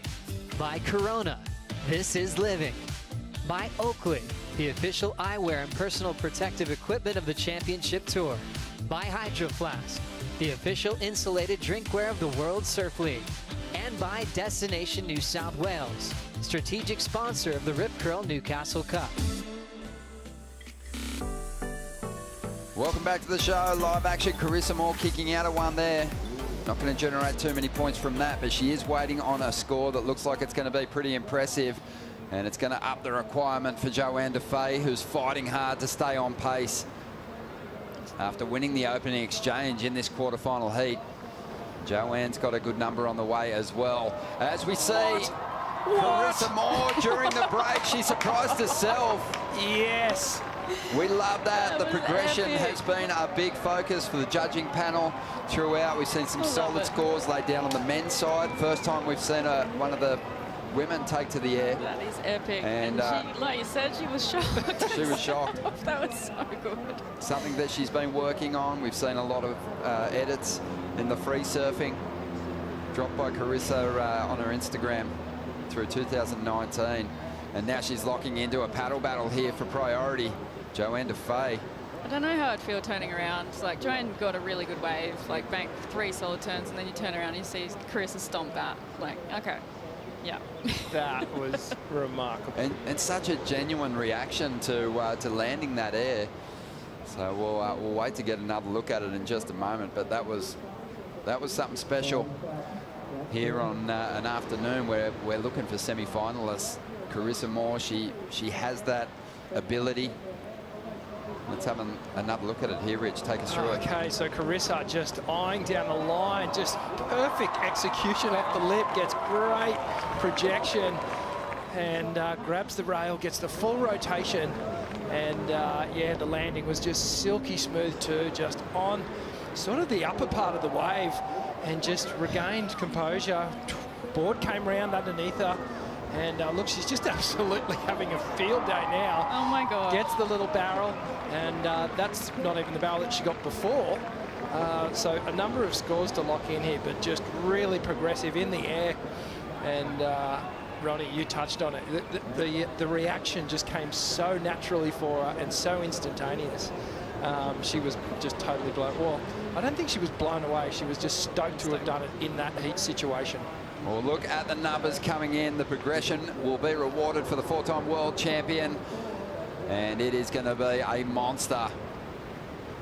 This is for a single maneuver. But I think, you know, with the Women's Championship Tour, the panel really wants to encourage this type of approach. And that's the reason we're seeing this score go so high. And two judges already throwing 10s at this one. Yeah, I think I would have thrown a straight 10 at that. That was pretty cool to see. And yeah, and getting Barrel behind it. She's a 9.9. She was running with her shoelaces untied at the start of this heat, Carissa Moore. She caught 3 waves, she'd taken a number of falls, and then she did them up, and she banked a 7.43, and you could tell straight away she went, okay, I'm back. I know what I'm doing now. And since then, she's been dropping the solid scores. Even Joanne Defay shaking her head out there. A 9.9 for Carissa.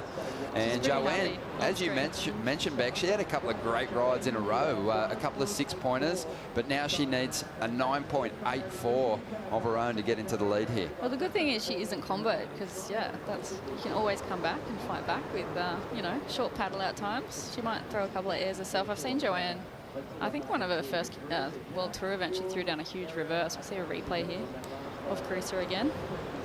That is awesome. Love the wide shot. It was just such a perfect little section. Joanne's clapping on the inside. I know. She was watching the whole thing, which was, I guess, a little bit disheartening for her, but she's got to appreciate what her... Look, even Joanne's just applauding. She's appreciating what just went down in front of her, unfortunately. Hi. Oh, that is so good. Hi, Joanne. I love it. That was awesome. She just had a 6.2 for that barrel ride, and that was technically a really amazing ride too, but it doesn't factor into a top 2. 3 minutes remaining, and Joanne Defay, I mean, she's cruising at the moment. She's going to give it her best and try and chase down that 9.84. What I love most about even listening to Keely's interview, post-heat interview, was that she just said, oh, it's just so fun out there. I've been waiting all day to surf. You know, when you read some of the online comments, and there's a lot of, you know, different opinions that go on about certain contents, but when you see a competitor who is on the World Tour and who has that mental approach, like Keely basically saying, I'm so excited to go out, and then you see someone like Carissa as well, like just everyone's just really so excited to go out and surf. It is clean. It's been onshore for 3.5 months here on the East Coast, so to have some clean swell and barrels and, you know, some good punt sections, I think, yeah, you can tell the cream of the crop and their mental approach to heats for sure. And yeah, I mean, yeah, it's exciting to see these younger crew coming up as well and taking it to some of the older girls. So yeah, that was amazing. I'm really glad that I witnessed that, actually, of Carissa. That was sick. And the crowd down there is loving it too. Laura Enever watching on. Laura, big cheers when Carissa surprised herself with that air reverse. Oh my God, that was absolutely wild. Are you kidding me? The whole beach erupted. The kids just ran down. It's like they wanted to jump out there and like celebrate with Carissa. It was so incredible. We know what she's been doing in the off season. I mean, I feel like the last year we've been seeing all these young Broms just going to wave pools, doing huge airs, and you know, Carissa, we know she's had it in her, but that was the coolest thing I've seen on the Women's Tour in a long, long time. I called it a 10. Yeah, that was amazing stuff. I think, Courtney, you're next. I think you're right. I think that we're seeing a new generation of surfers coming up, and technically they're probably more proficient than the current Championship Tour surfers above the lip. But Carissa is one of those surfers who wants to keep evolving her performances, and she is one of the highest scoring surfers that we've ever seen. She's already got a better heat win percentage than Stephanie Gilmore, so she's overtaking someone who's got more world titles than her. She's got the highest heat score average on the Championship Tour. She's had 5 10-point rides, equal with Steph Gilmore in her career, and that probably could have been a 6th. But 40 seconds to go here, and Carissa turned this heat right around. And you know that she's got her eyes on the top end of the ratings here. And Joanne Defay, I don't know if she's going to get another opportunity here, Rich, with just on 25 seconds to go. Yeah, I think the white flag's slowly going up. But look, I think this is great for Carissa to do this in a heat like this and make it, pull it off. It's probably the biggest air I've seen her do in a competition. And that in itself is going to ignite something in her. She's going to take away and go, you know what, I've nailed that. I'm going to do it again. And it's going to encourage her to go to that manoeuvre again and again and again in a competition situation, which is very encouraging. Well, this one's coming to a close, but Carissa, you can tell she is buzzing because that was a lot of hard work in the off-season, working on those kind of moves and getting them done in free surfs, Beck, and getting them done with the jersey on. Completely different story. Completely different story. And I mean, she was dropping so many clips of like surfing perfect waves too in Hawaii because it is so perfect over there, and you don't really have to generate a lot of your own speed over there, but you come to beach breaks in Australia and it is a different story. So to see her land that, you know, over in different waves and, you know, it was awesome. Awesome to see. I'm really stoked. Thanks for having me in. That was excellent heat score number 108 for Carissa Moore in her career. Wow. Let's get into the Harvey Norman recap. It was all going Joanne Defay's way in the opening stages. She had a great opening ride and she really won the opening stages of this heat. She sure did. She laid down the gauntlet to Carissa, but the true champion that she is, she came charging back and just picked off some amazing waves. And it was tube rides, but it was that manoeuvre there that brought the house down, that got the crowd absolutely on their feet. And it's one of the best single manoeuvres we've seen in women's competition in years. And a well-deserved 9.7, I think it was. But, well, Carissa, she even surprised herself. And it's just about being comfortable in the air and comfortable, you know, landing them. And you feel like she's really, really getting comfortable with that manoeuvre. Awesome stuff, and it was a great reaction from Joanne Defay on the inside as well. Beck, it was so great to have you in. Enjoy the afternoon. Thanks for having me, Fantastic to call the heat with you. Yep. Stay with us after the break. Bronte McCauley and Caroline Marks will go to the water.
Yeah, really stoked to make it through, and yeah, feeling good. So.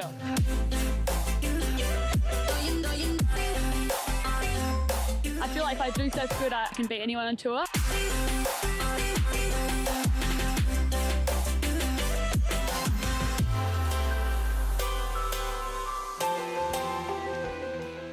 A beautiful afternoon here at Merewether for the Rip Curl Newcastle Cup presented by Corona. And the heat of the quarterfinals is getting underway now. This is a great one. Caroline Marks established herself in 2019 as a world title threat, taking the race right down to the final event and finishing runner-up to the crown. And Bronte McCauley, she had a very, very busy 2019. She used the break really well, but right now we are seeing the reaction from Carissa Moore after what was a very strong performance. I was just really stoked, and the waves are really fun, and it was quite a surprise to me too, so I was just really happy. Oh my God, that was amazing. Thank you.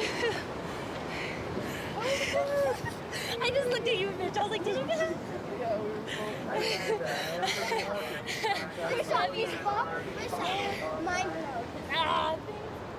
Carissa's husband Luke greeting her down there.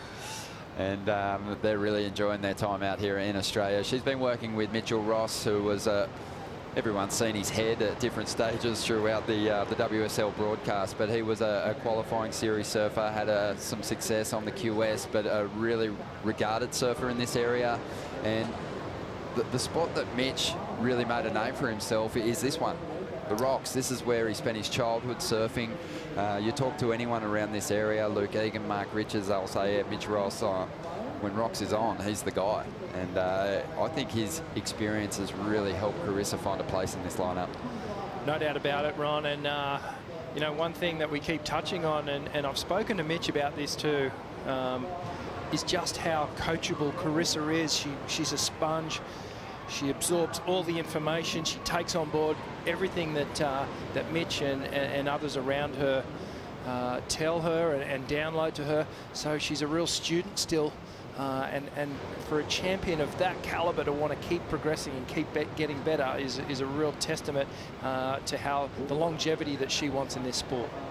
Back to the heat and the water, and two previous matchups between these two competitors, both going Caroline Marks' way. And for a long period of time, Bronte McCauley, she was the surfer everyone was saying, wow, as far as her technique goes, she's one of the best backhand surfers we've got on the championship tour. Tatiana Weston-Webb got on tour, found the keys to success a little quicker than Bronte, but then Caroline Marks got involved and she just took it to a whole new level.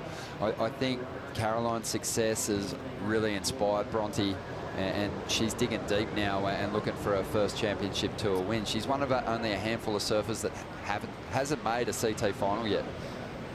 Well, Caroline, just to touch on her first, you know, she sort of broke the mold in terms of the apprenticeship that you do when you get onto the tour and you spend a couple of years getting comfortable and you start to knock on the door of the quarterfinals and into the final series. She just went bang, I'm here. I'm going to challenge for a world title straight away. There's not many that do that. Only the real greats have done that in our sport. So Caroline's setting herself up for an incredible career here, and she really is a title threat. But Bronte McCauley, well, she's here to upset her, and she is as strong on her backhand as Caroline as well. 7 minutes into the heat, Dimity, and no waves ridden just yet. Yeah, these girls have really hassled for the inside, and they've actually ended up so far deep on the point. They actually missed that last little set that came through. And that came through where Carissa and Joanne were getting those bombs in the last 10 minutes of their heat. It's always hard to back up after such a flurry in the previous heat, but they have gone a little bit out of position, so they're fighting for the inside. Maybe they're looking for lefts. Two goofy footers.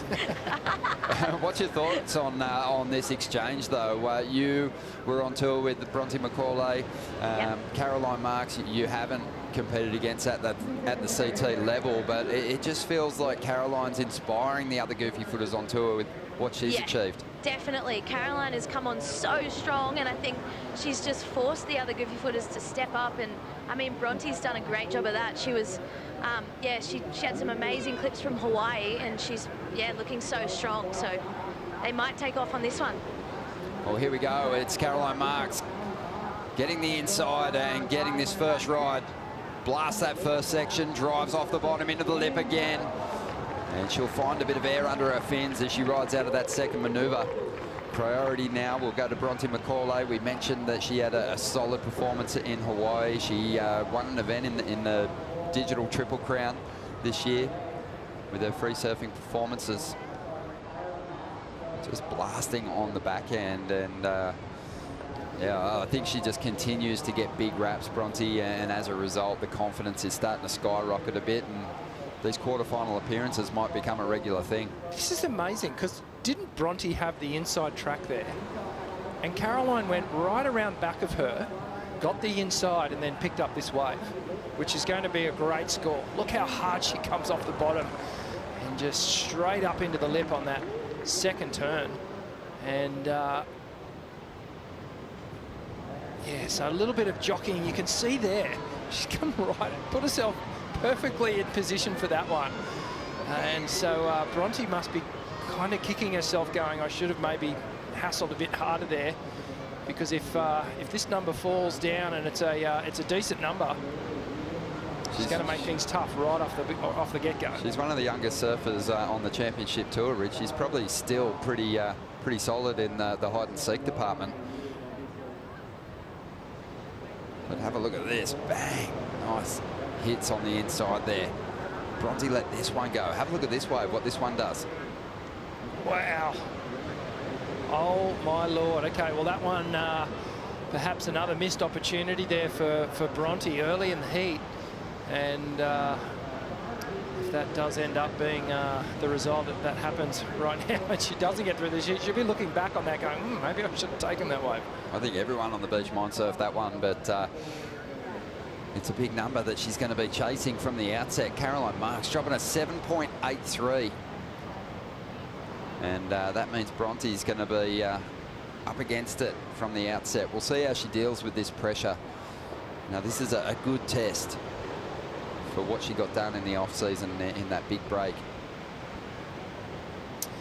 Yeah, obviously training really, really hard, putting a lot of work in the water.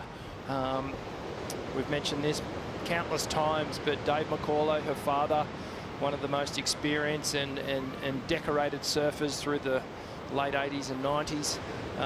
And he is just methodical about how he used to go through a heat. And Dave's got so much knowledge, which he's passed on to Bronte. And Bronte's just an absolute sweetheart, you know, when you talk to her. She's looking at this wave now. So Bronte looking for answers, and this one's not going to do it. So, you know, I think that, you know, Dave will be a little frustrated with how the opening stages of this heat played out. She didn't really push too hard for the inside position, or she took her eye off Caroline for a moment. And now she's taken a wave and handed priority and the advantage back to Caroline again. Well, it's just given Caroline the immediate momentum of the heat is going her way. She's controlling the heat from the very, very outset. And that's what that inside position is all about. It's about getting one up. But here we go, late swing. And she drives off the bottom, straight up into the lip. Some great surfing already. Goes up again, hits it nice and square. And, well, that's okay. She's got a score on the board now, and that she would take a little bit of confidence on that ride.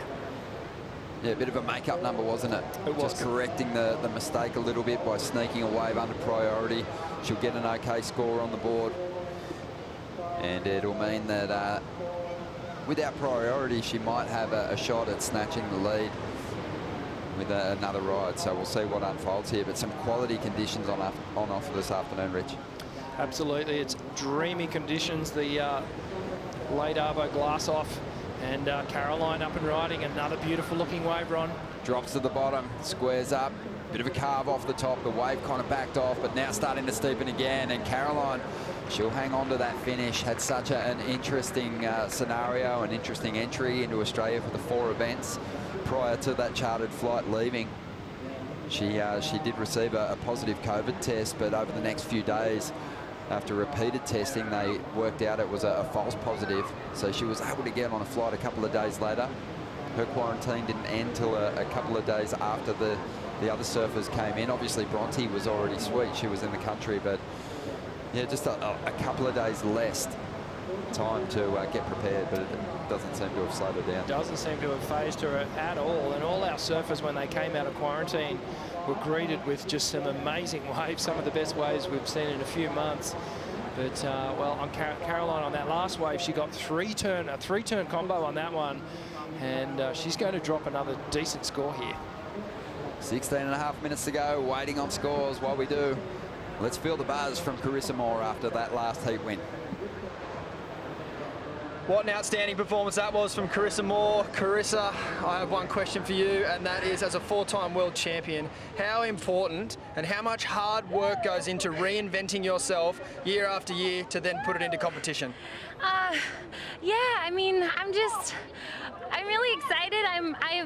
You have to keep reinventing yourself when you're amongst a field like I am, and the girls are so good. They're constantly pushing the boundaries, and having a year off like we did last year, I think everyone went back to the drawing board and wanted to see how they could get better. So I was just really happy to get it in a 30-minute time period. That's absolutely right. It's another thing to do the hard work, but to pull it off in a heat, we can see the emotion on your face. It's got to feel really special. Yeah, I mean, I just felt really good. I just never really land those things, especially in the heat. So it was really cool. I just all I wanted to do was look in and see Mitch and Luke. Did you guys see it? Was it good? And yeah, we saw it. Thanks. Look, before I let you go, I just want to talk to you about, before that you had a few tube rides, and I really admire that about yourself, Steph and Courtney. You can see in the heats, even though you might not be putting up the biggest scores at that point in the heat, you're just surface, and when there's little barrels on offer, you guys just can't help yourself. Oh my gosh, I mean, I have to say big thanks to WSL for taking that time to just wait for the tides to come back in, because I mean, these are really incredible waves, and there's so much on offer. There's turns, there's airs, there's above the lip surfing, but then there's barrels too, so I was really excited that was there too. Awesome. You got a lot of fans here behind you. They're getting a little impatient. I'm going to let you say good day to them, and have a good rest tonight, and good luck for finals day tomorrow. Cool, thank you so much. 14.5 minutes to go out there in the lineup. Carissa Moore, another big performance from her. Big, excellent scores dropped, and she just continues to add to those impressive statistics. But out in the lineup, we've got a heat starting to really get interesting here. Bronte McCauley, she's fighting her way back into this one. Caroline Marks had a 4 on her last ride, and Bronte needs a 6.17 out of that last ride to get herself into the lead. Yeah, we've got a heat on our hands here, and this is great for Bronte to put a decent score on the board, just that 5.67. So just looking at their 2 best scores, there's still a 2-point deficit differentiation between the two, as we see. Bronte just hunting, but you can see now she's sort of in it. She's getting a bit more aggressive in her approach, but a great looking wave here for Caroline Marks. Yeah, Caroline driving down the line. She's going to come from behind the section, straight up into the lip, squares up nicely, and does really well to get her board up onto that section. And like Carissa, kind of surprised herself that she was able to do that, because that lip was well and truly falling. I mean, it was just missed time, but it wasn't her fault. The wave was just shutting down so quickly. Yeah, that one just ran off a little bit, but geez, Caroline just was so good at being able to get that second turn in. Watch this first turn, slams it off the lips, doesn't get too acute with the turn, streaks down the line and just somehow gets up and on top of the lip there, and she's able to almost basically jump off the lip and ride out. We'll see it in slow-mo at the end of this ride, but have a look at this. Maintains a down the line flow, but from the back, Bronte's seeing some of those blades cut through the back of the lip. Yeah, she just gets up and under that lip and just manages to get the board horizontal again into the flat section, and really, really difficult to maneuver through that. There's some serious commitment there. She went up onto that section upside down and just adjusted, just got her board back flat so that she could complete that turn, but she's been really hanging on to the finishes.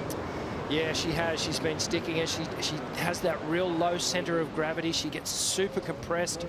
We were talking to Owen earlier today about, you know, the tall guys, how important it is to keep that low center of gravity. And well, Caroline's sort of a little bit shorter in stature, and she's able to keep that low center of gravity, and it really pays dividends for her.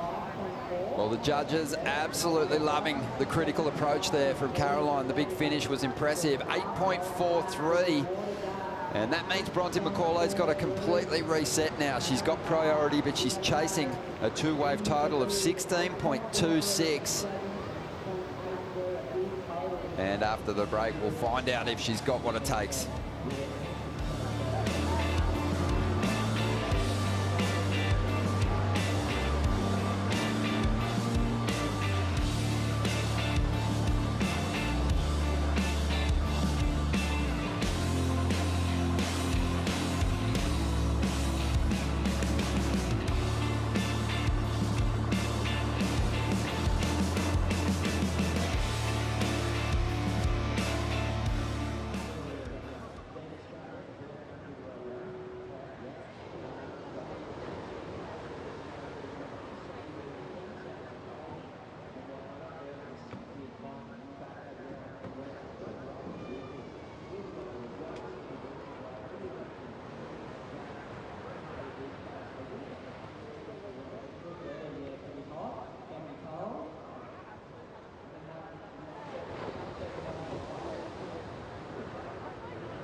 Just over 10 minutes remaining here in the quarterfinals.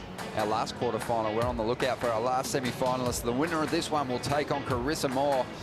It's Caroline Marks at the moment who's in control. An 8.43 on her last ride, a 7.83 on her first. And that's left Bronte McCauley chasing a two-wave total of 16.26, Rich. Yeah, it's a big deficit to come back from.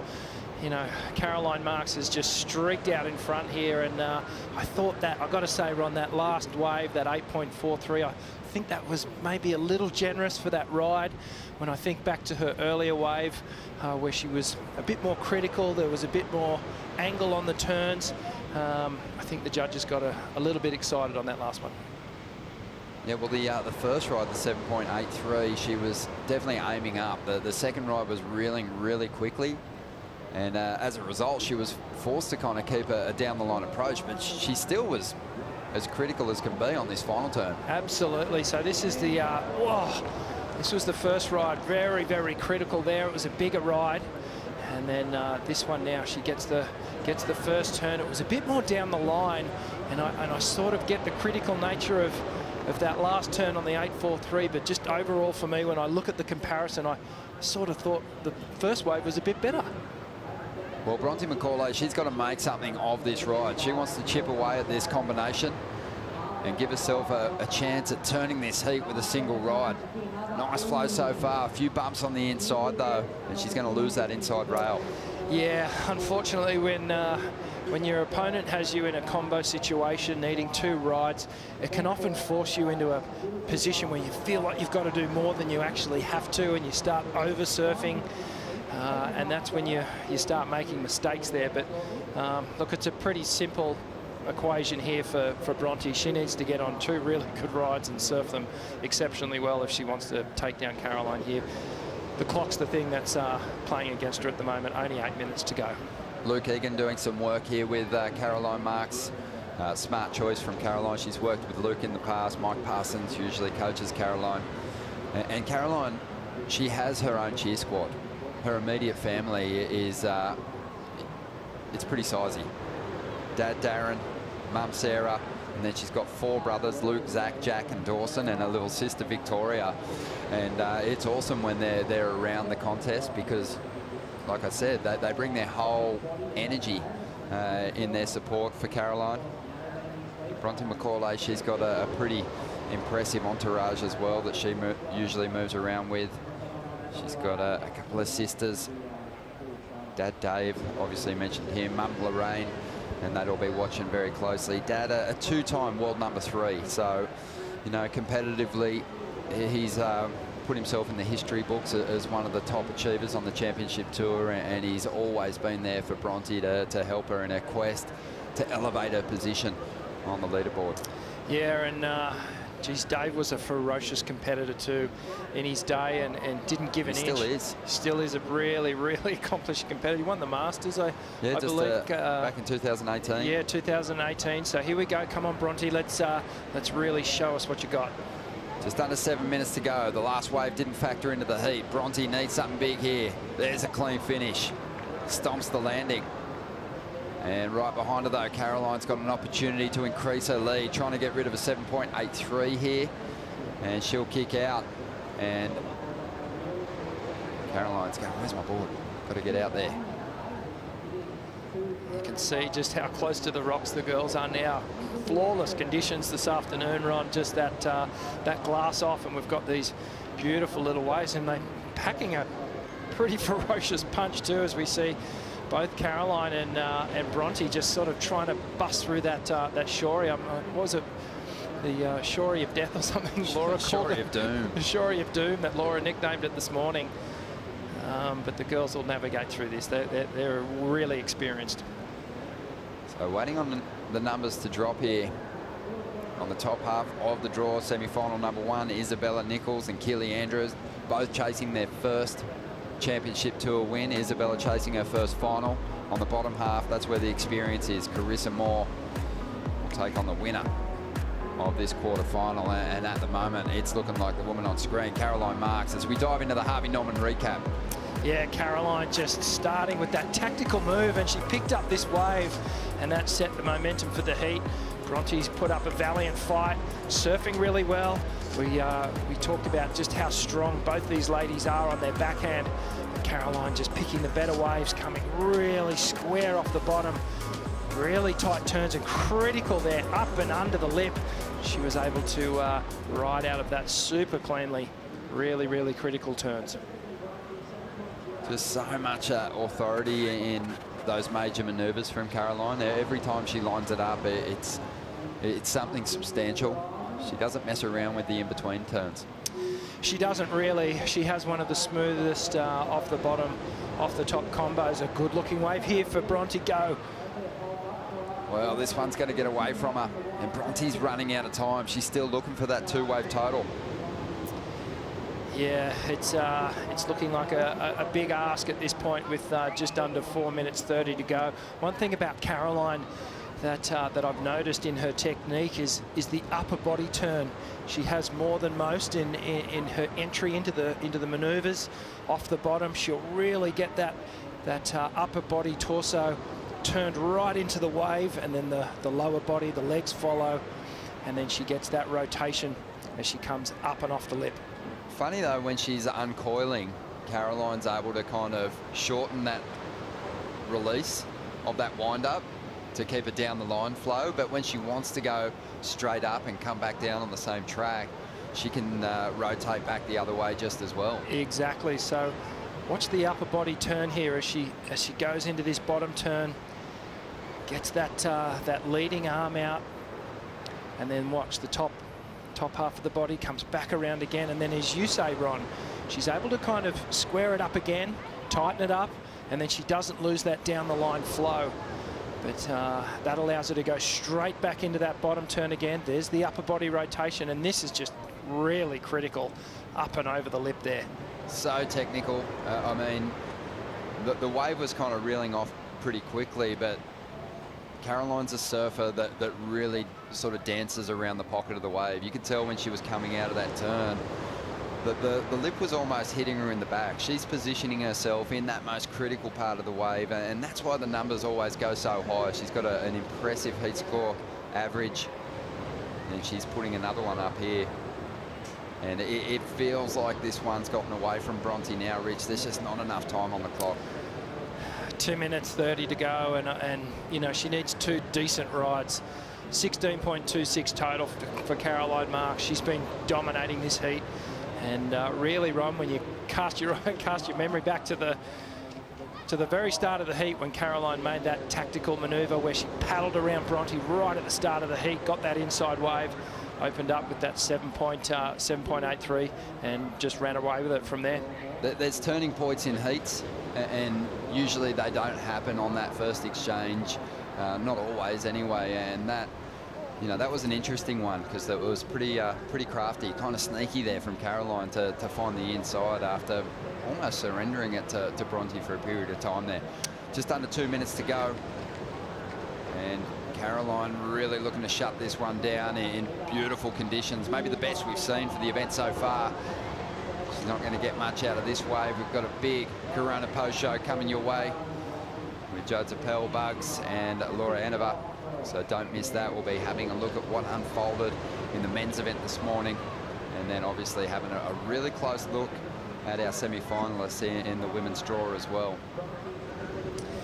Yeah, it seemed the top half of the draw, the underdogs got through, and in the bottom half of the draw, the quarterfinals here, the favourites, or I guess the more well-established on the ratings, that they've moved through into the semi-finals. So we've got a really interesting semi-final matchup here. We sure do. More set waves approaching here in the final moments.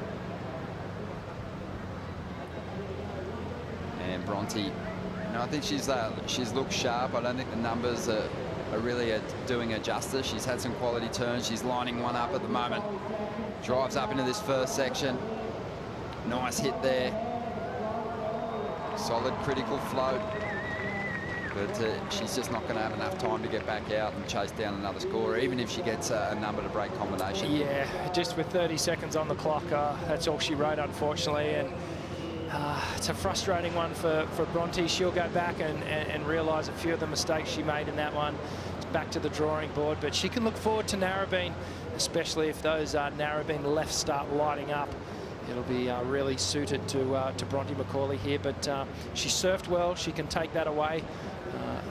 She's been in this heat, but Caroline Marks, she has just been dominating.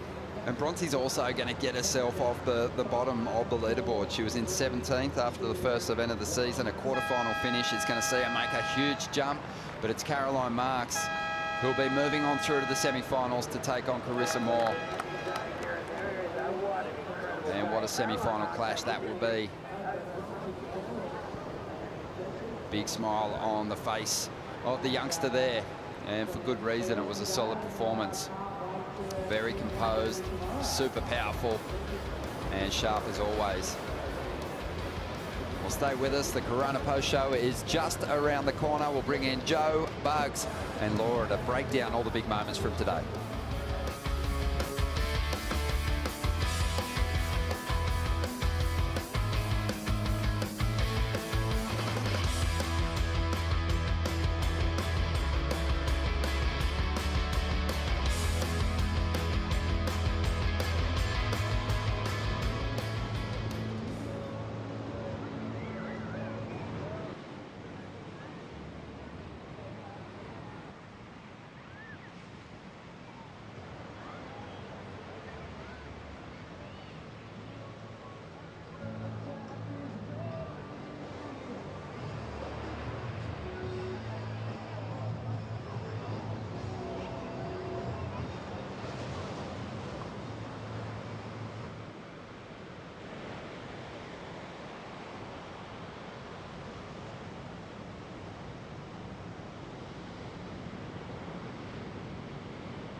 I've been having this vision.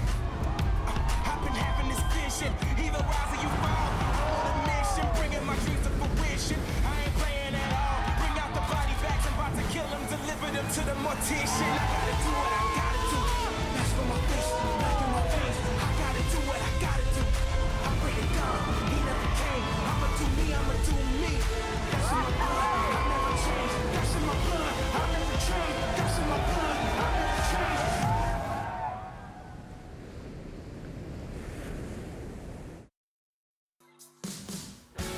You're watching the Corona Post Show here for the Rip Curl Newcastle Cup. What a day we had here on Friday as the evening light is still setting a beautiful tone. We waited for waves and absolutely scored for the women's quarterfinals to set up some incredible heats for what could be finals day tomorrow. We've got a lot to discuss on the Corona Post Show.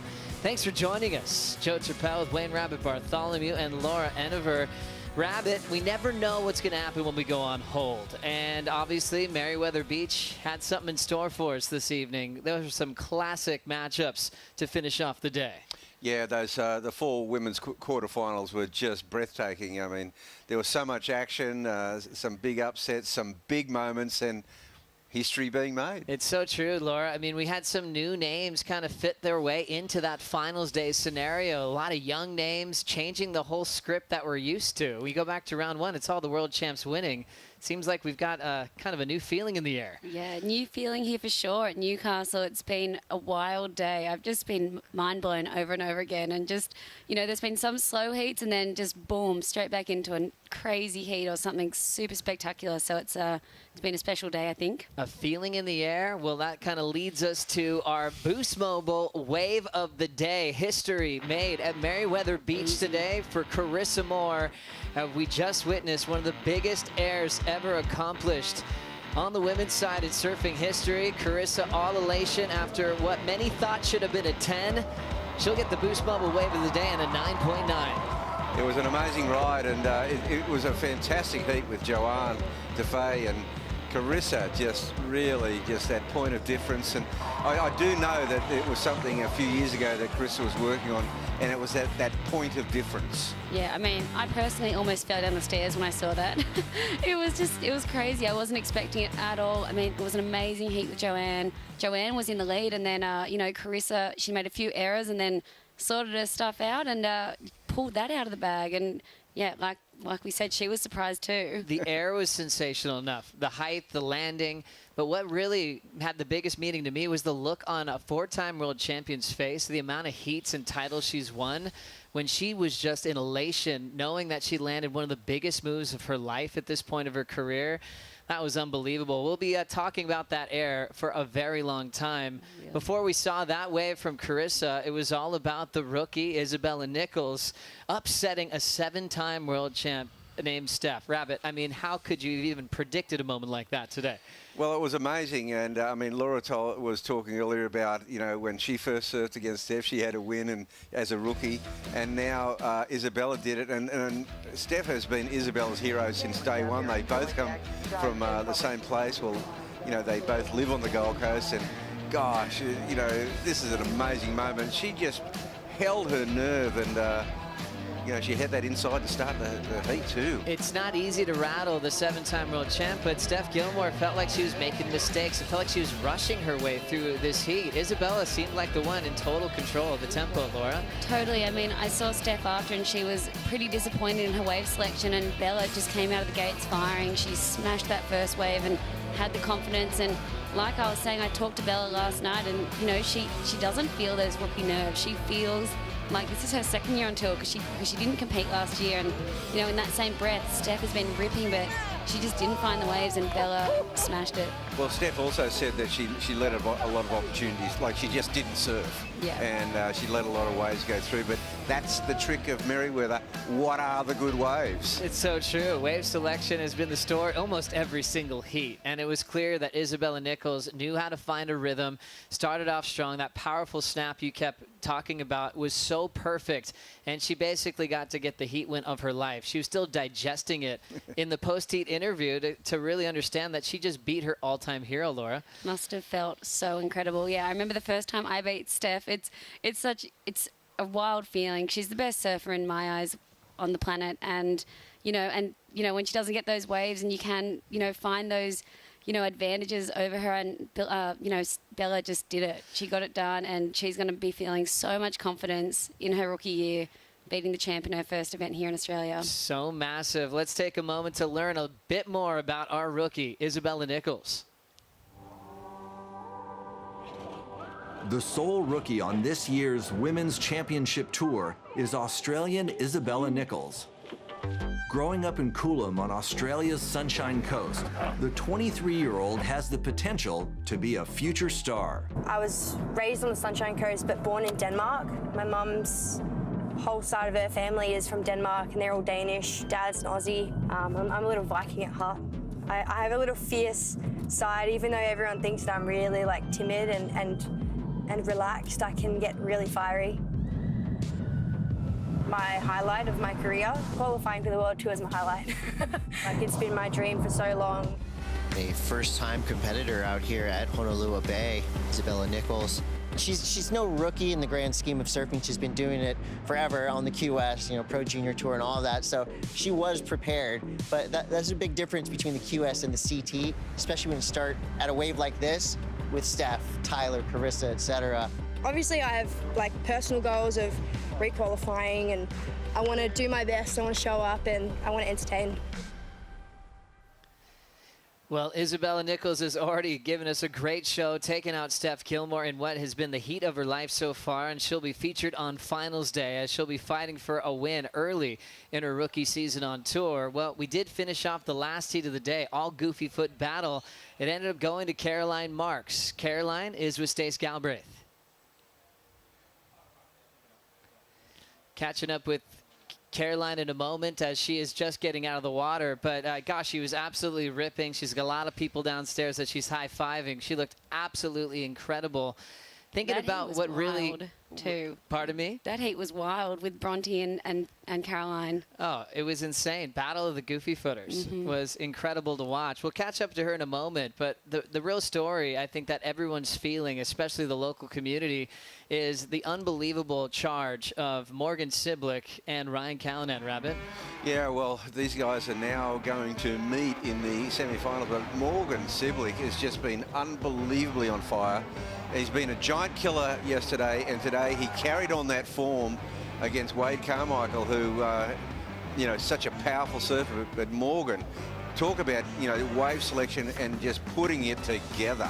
Beware the wounded. You hear that all the time in Oz, and he's just fitting to that script. I mean, we were worried about him against John.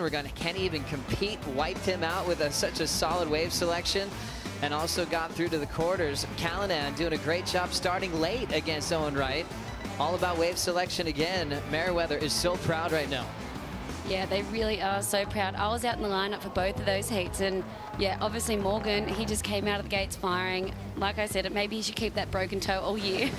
he's just showed up, and he's just put on two incredible performances back to back. And then, you know, Ryan in his heat, he was behind against Owen and then turned his heat around in like 2 minutes, got a wave under priority, in the lead, and took it out. The only thing the locals have been talking about now is they just wish the quarterfinal number 2 was a final, because Morgan and Ryan both have drawn each other, which will be on finals day. The thing that Meriwether's happy about, guaranteed someone through into the semifinals. We're going to take a quick break here on the Corona Post Show. A lot to cover with the forecast and predictions for finals day coming up next.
You're watching the Corona Post Show as we dive into the Surfline forecast. Thanks to Ben McCartney for leading us on the maps here as we head into what could be a finals day tomorrow. Seeing that strong southerly swell building in for Saturday, Rabbit. I mean, Jesse's saying He's got a big hope that tomorrow will be crowning some champions. Well, you know, I always stay hopeful. As Tom Carroll said, on the East Coast, it's a tricky forecast, but a carbon copy of today would be just fabulous. Yeah, it was great to read through the tides, going on hold. Jesse's not afraid to, you know, walking away and then turning it back on when the waves get ideal. And getting to the semis for the women, we're in a good spot for finals day to crown our champions. And one person that wants to hold that trophy is Caroline Marks, winner of the last heat, hanging out with Stace Galbraith down on the beach. On what is the most beautiful afternoon I've ever spent around pro surfing. Caroline, are you feeling that out there? Are you getting distracted on how lovely this afternoon is? Oh, it's been such a beautiful day. You know, this morning the sunrise was gorgeous, and yeah, it was nice to finish right on dark, and stoked. The waves provided all day. It was really fun, and yeah, I'm really stoked. That was so much fun. You don't often surprise yourself. I love the reaction at the end of that wave. That was a really sick floater on what is basically, could be dry sand or maybe dry rock. Oh yeah, thank you. I know I'm not the best with claims, so I try not to do them, but it just kind of came out like I was just really stoked I made that, and it felt like a really heavy section, and I don't know, Bronte is such a strong surfer, so I knew I had to surf really good and put up big scores to beat her, and I was just like super stoked I made that. I was like, okay, so it just kind of came out. Awesome. No, you're allowed to, for sure. We love it. Look, you not only do you have to surf good against competitors such as Bronte, but you also have to compete really well. Yeah. Talk to me about that opening exchange. That Yeah, was very crafty. Yeah, for sure. We were kind of battling for the inside, and then we missed a few good ones, and I was really scared because the tide was getting really high, and I was like, I hope it doesn't just stop. And we missed a few, so I was like, I just kind of want to keep surfing, and that really good one came, and I was like, oh, and I just kind of got around her and got it, and yeah, really stuck into that because it was a really nice one. So yeah, I don't know, a little bit of a tactic move, but yeah, that's what it's all about. Absolutely, it paid off. You had great tactics, and your performance was amazing as well. You're on to finals day tomorrow. We wish you all the best, and hopefully tomorrow is just as good as today or better. Yeah, thank you so much, and happy birthday to my dad. I know it's really late at home, but I hope you're watching, and I love you, the best. And He's yeah. watching. Happy birthday, He's watching. Dad. You're the best. Okay, thanks, guys. Yeah. Happy birthday, Darren Marks. That is so cool. A win for Caroline on his birthday. She'll be taking on her hero and Carissa Moore potentially tomorrow on finals day. Well, you guys, that leads us to our top 5 of the day. And what a day it was. Coming in at number 5 on that daily top 5 was a special released announcement that I was so excited to hear about. Having a guy like this coming back to the tour. I mean, I thought he was on the forever search. Back to Narrabeen. Making our daily top 5, Michael Eugene Fanning. Mickey Three-time Bobby. world champ is joining you, Laura, as a wild card at Narrabeen. How exciting is that? Oh, it's so exciting. I think, you know, we're all stoked to hear that. Mick's obviously been getting some pumping waves the last few days, and it'll be so cool to have him back in the lineup at Narrabeen. And he's going to have to switch back into competitive mode. His last heat was a final at Bells and was an emotional send-off for one of the all-time greats in pro surfing, Rabbit. You think he's going to switch right into gear? I think he will. I mean, I know he's been doing some heat drills, I think, with Ethan Ewing and several others, and I see Mick surfing, and oh gosh, you know, he's so still got it. Oh, he's going to be a force to be reckoned with. Number 4 is just all about the shore break in our daily top 5. We had some wild wipeouts and some bid makes. Really, first thing in the morning, Laura. The shore break of doom. That's what it was called, and it really was. It was like almost a doomsday performance for some, and we had a couple broken boards. I think everyone walked away pretty unscathed, which was great to see. Number 3 on our top 5 was the massive, impressive performance from the entire Brazilian Storm today. Wow, they really came into their own today. This shore break, first of all, they handled it so well, particularly Gabriel Medina, Italo, and gosh, it was just such a good performance. And Italo, he was losing the heat, then he just put these 2 waves together, 2 8+, 2 excellent scores. Really insane to also see David Silva, along with all the Brazilian world champs getting involved. And then you have to add Felipe Toledo to that story. They really do look unstoppable as a region. They really do, and they were taking on that shore break with no worries at all. They were just attacking, and that's what they do. They attack, and, you know, they're through. That's right. Number 2 was the big moment for the rookie, Isabella Nichols, defeating the greatest on the women's side. Stephanie Gilmore out because of this rookie performance. Yeah, this is like an amazing victory, really, and you know, this puts her through to the semi-finals and an incredible result. And Of course, you know, for Steph, I mean, she's a great sport, and I know she would wish Isabella all the best. Tough one for Steph, getting those equal fifths. Number 1 was Carissa Moore. Overall performance, really, Laura, including one of the biggest air reverses ever completed in surfing history. Yeah. But she also got tubed as well. She did everything in that heat. I mean, she started slow and then, you know, a few falls and then just turned it around, and that's what a world champ does. And, you know, that air was just incredible. Here it is. I won't ever get sick of seeing it. Pew! Such a big punt, and how's the reaction? That is just pure from her soul. That So claim was not cool. one of those forced claims. It was a defining moment in surfing history. It was a defining moment, and you know, this was pretty much the heat of the day as well. Before she got this wave, before Carissa did this was a super close heat with Joanne. She wasn't far behind her. That was so impressive. That smile is going to be on Carissa's face into finals day tomorrow, and she's going to be tough to beat. And you think about that door opening wide with Tyler out, Steph out, Sally. You know, it is unbelievably looking good for Carissa. But remember, we've got to check out the men's quarters first. That's starting off with the Brazilian world champ seat, Medina, Adriano de Souza, which could be first thing in the morning. Well, you know, you'd think it would be. You know, taking on that high tide in the morning, and wow, that's a great heat. You know, there's a lot of feeling in that heat. Gabriel Medina really, you know, has just stepped up. 2-time world champion, Adriano de Souza. What a story. Pretty crazy to look at also the local heat. Morgan Siblick, Ryan Callanan, and then also Felipe Toledo, who for me has put on the best performances in these beach breaks. Laura Rabbit, that was an incredible day. Let's get good night's sleep, because tomorrow could be finals day. We'll see you early in the morning for the call.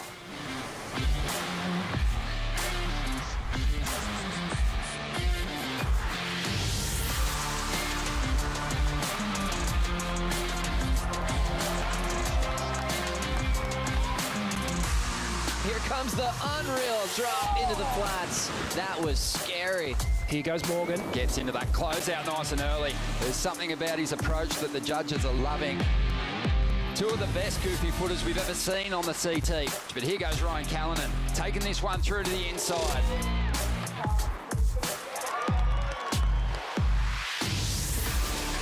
Silva actually literally dry docked on that rock shelf. Wow, this is gnarly.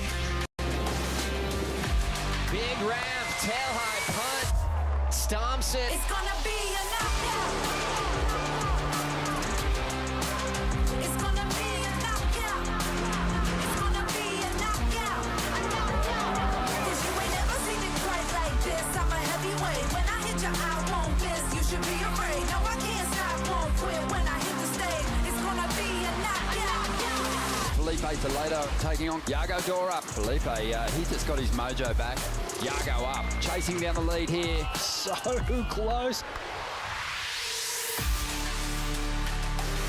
Gilmore slips on the first turn. Isabella Nichols takes down one of the biggest names in surfing.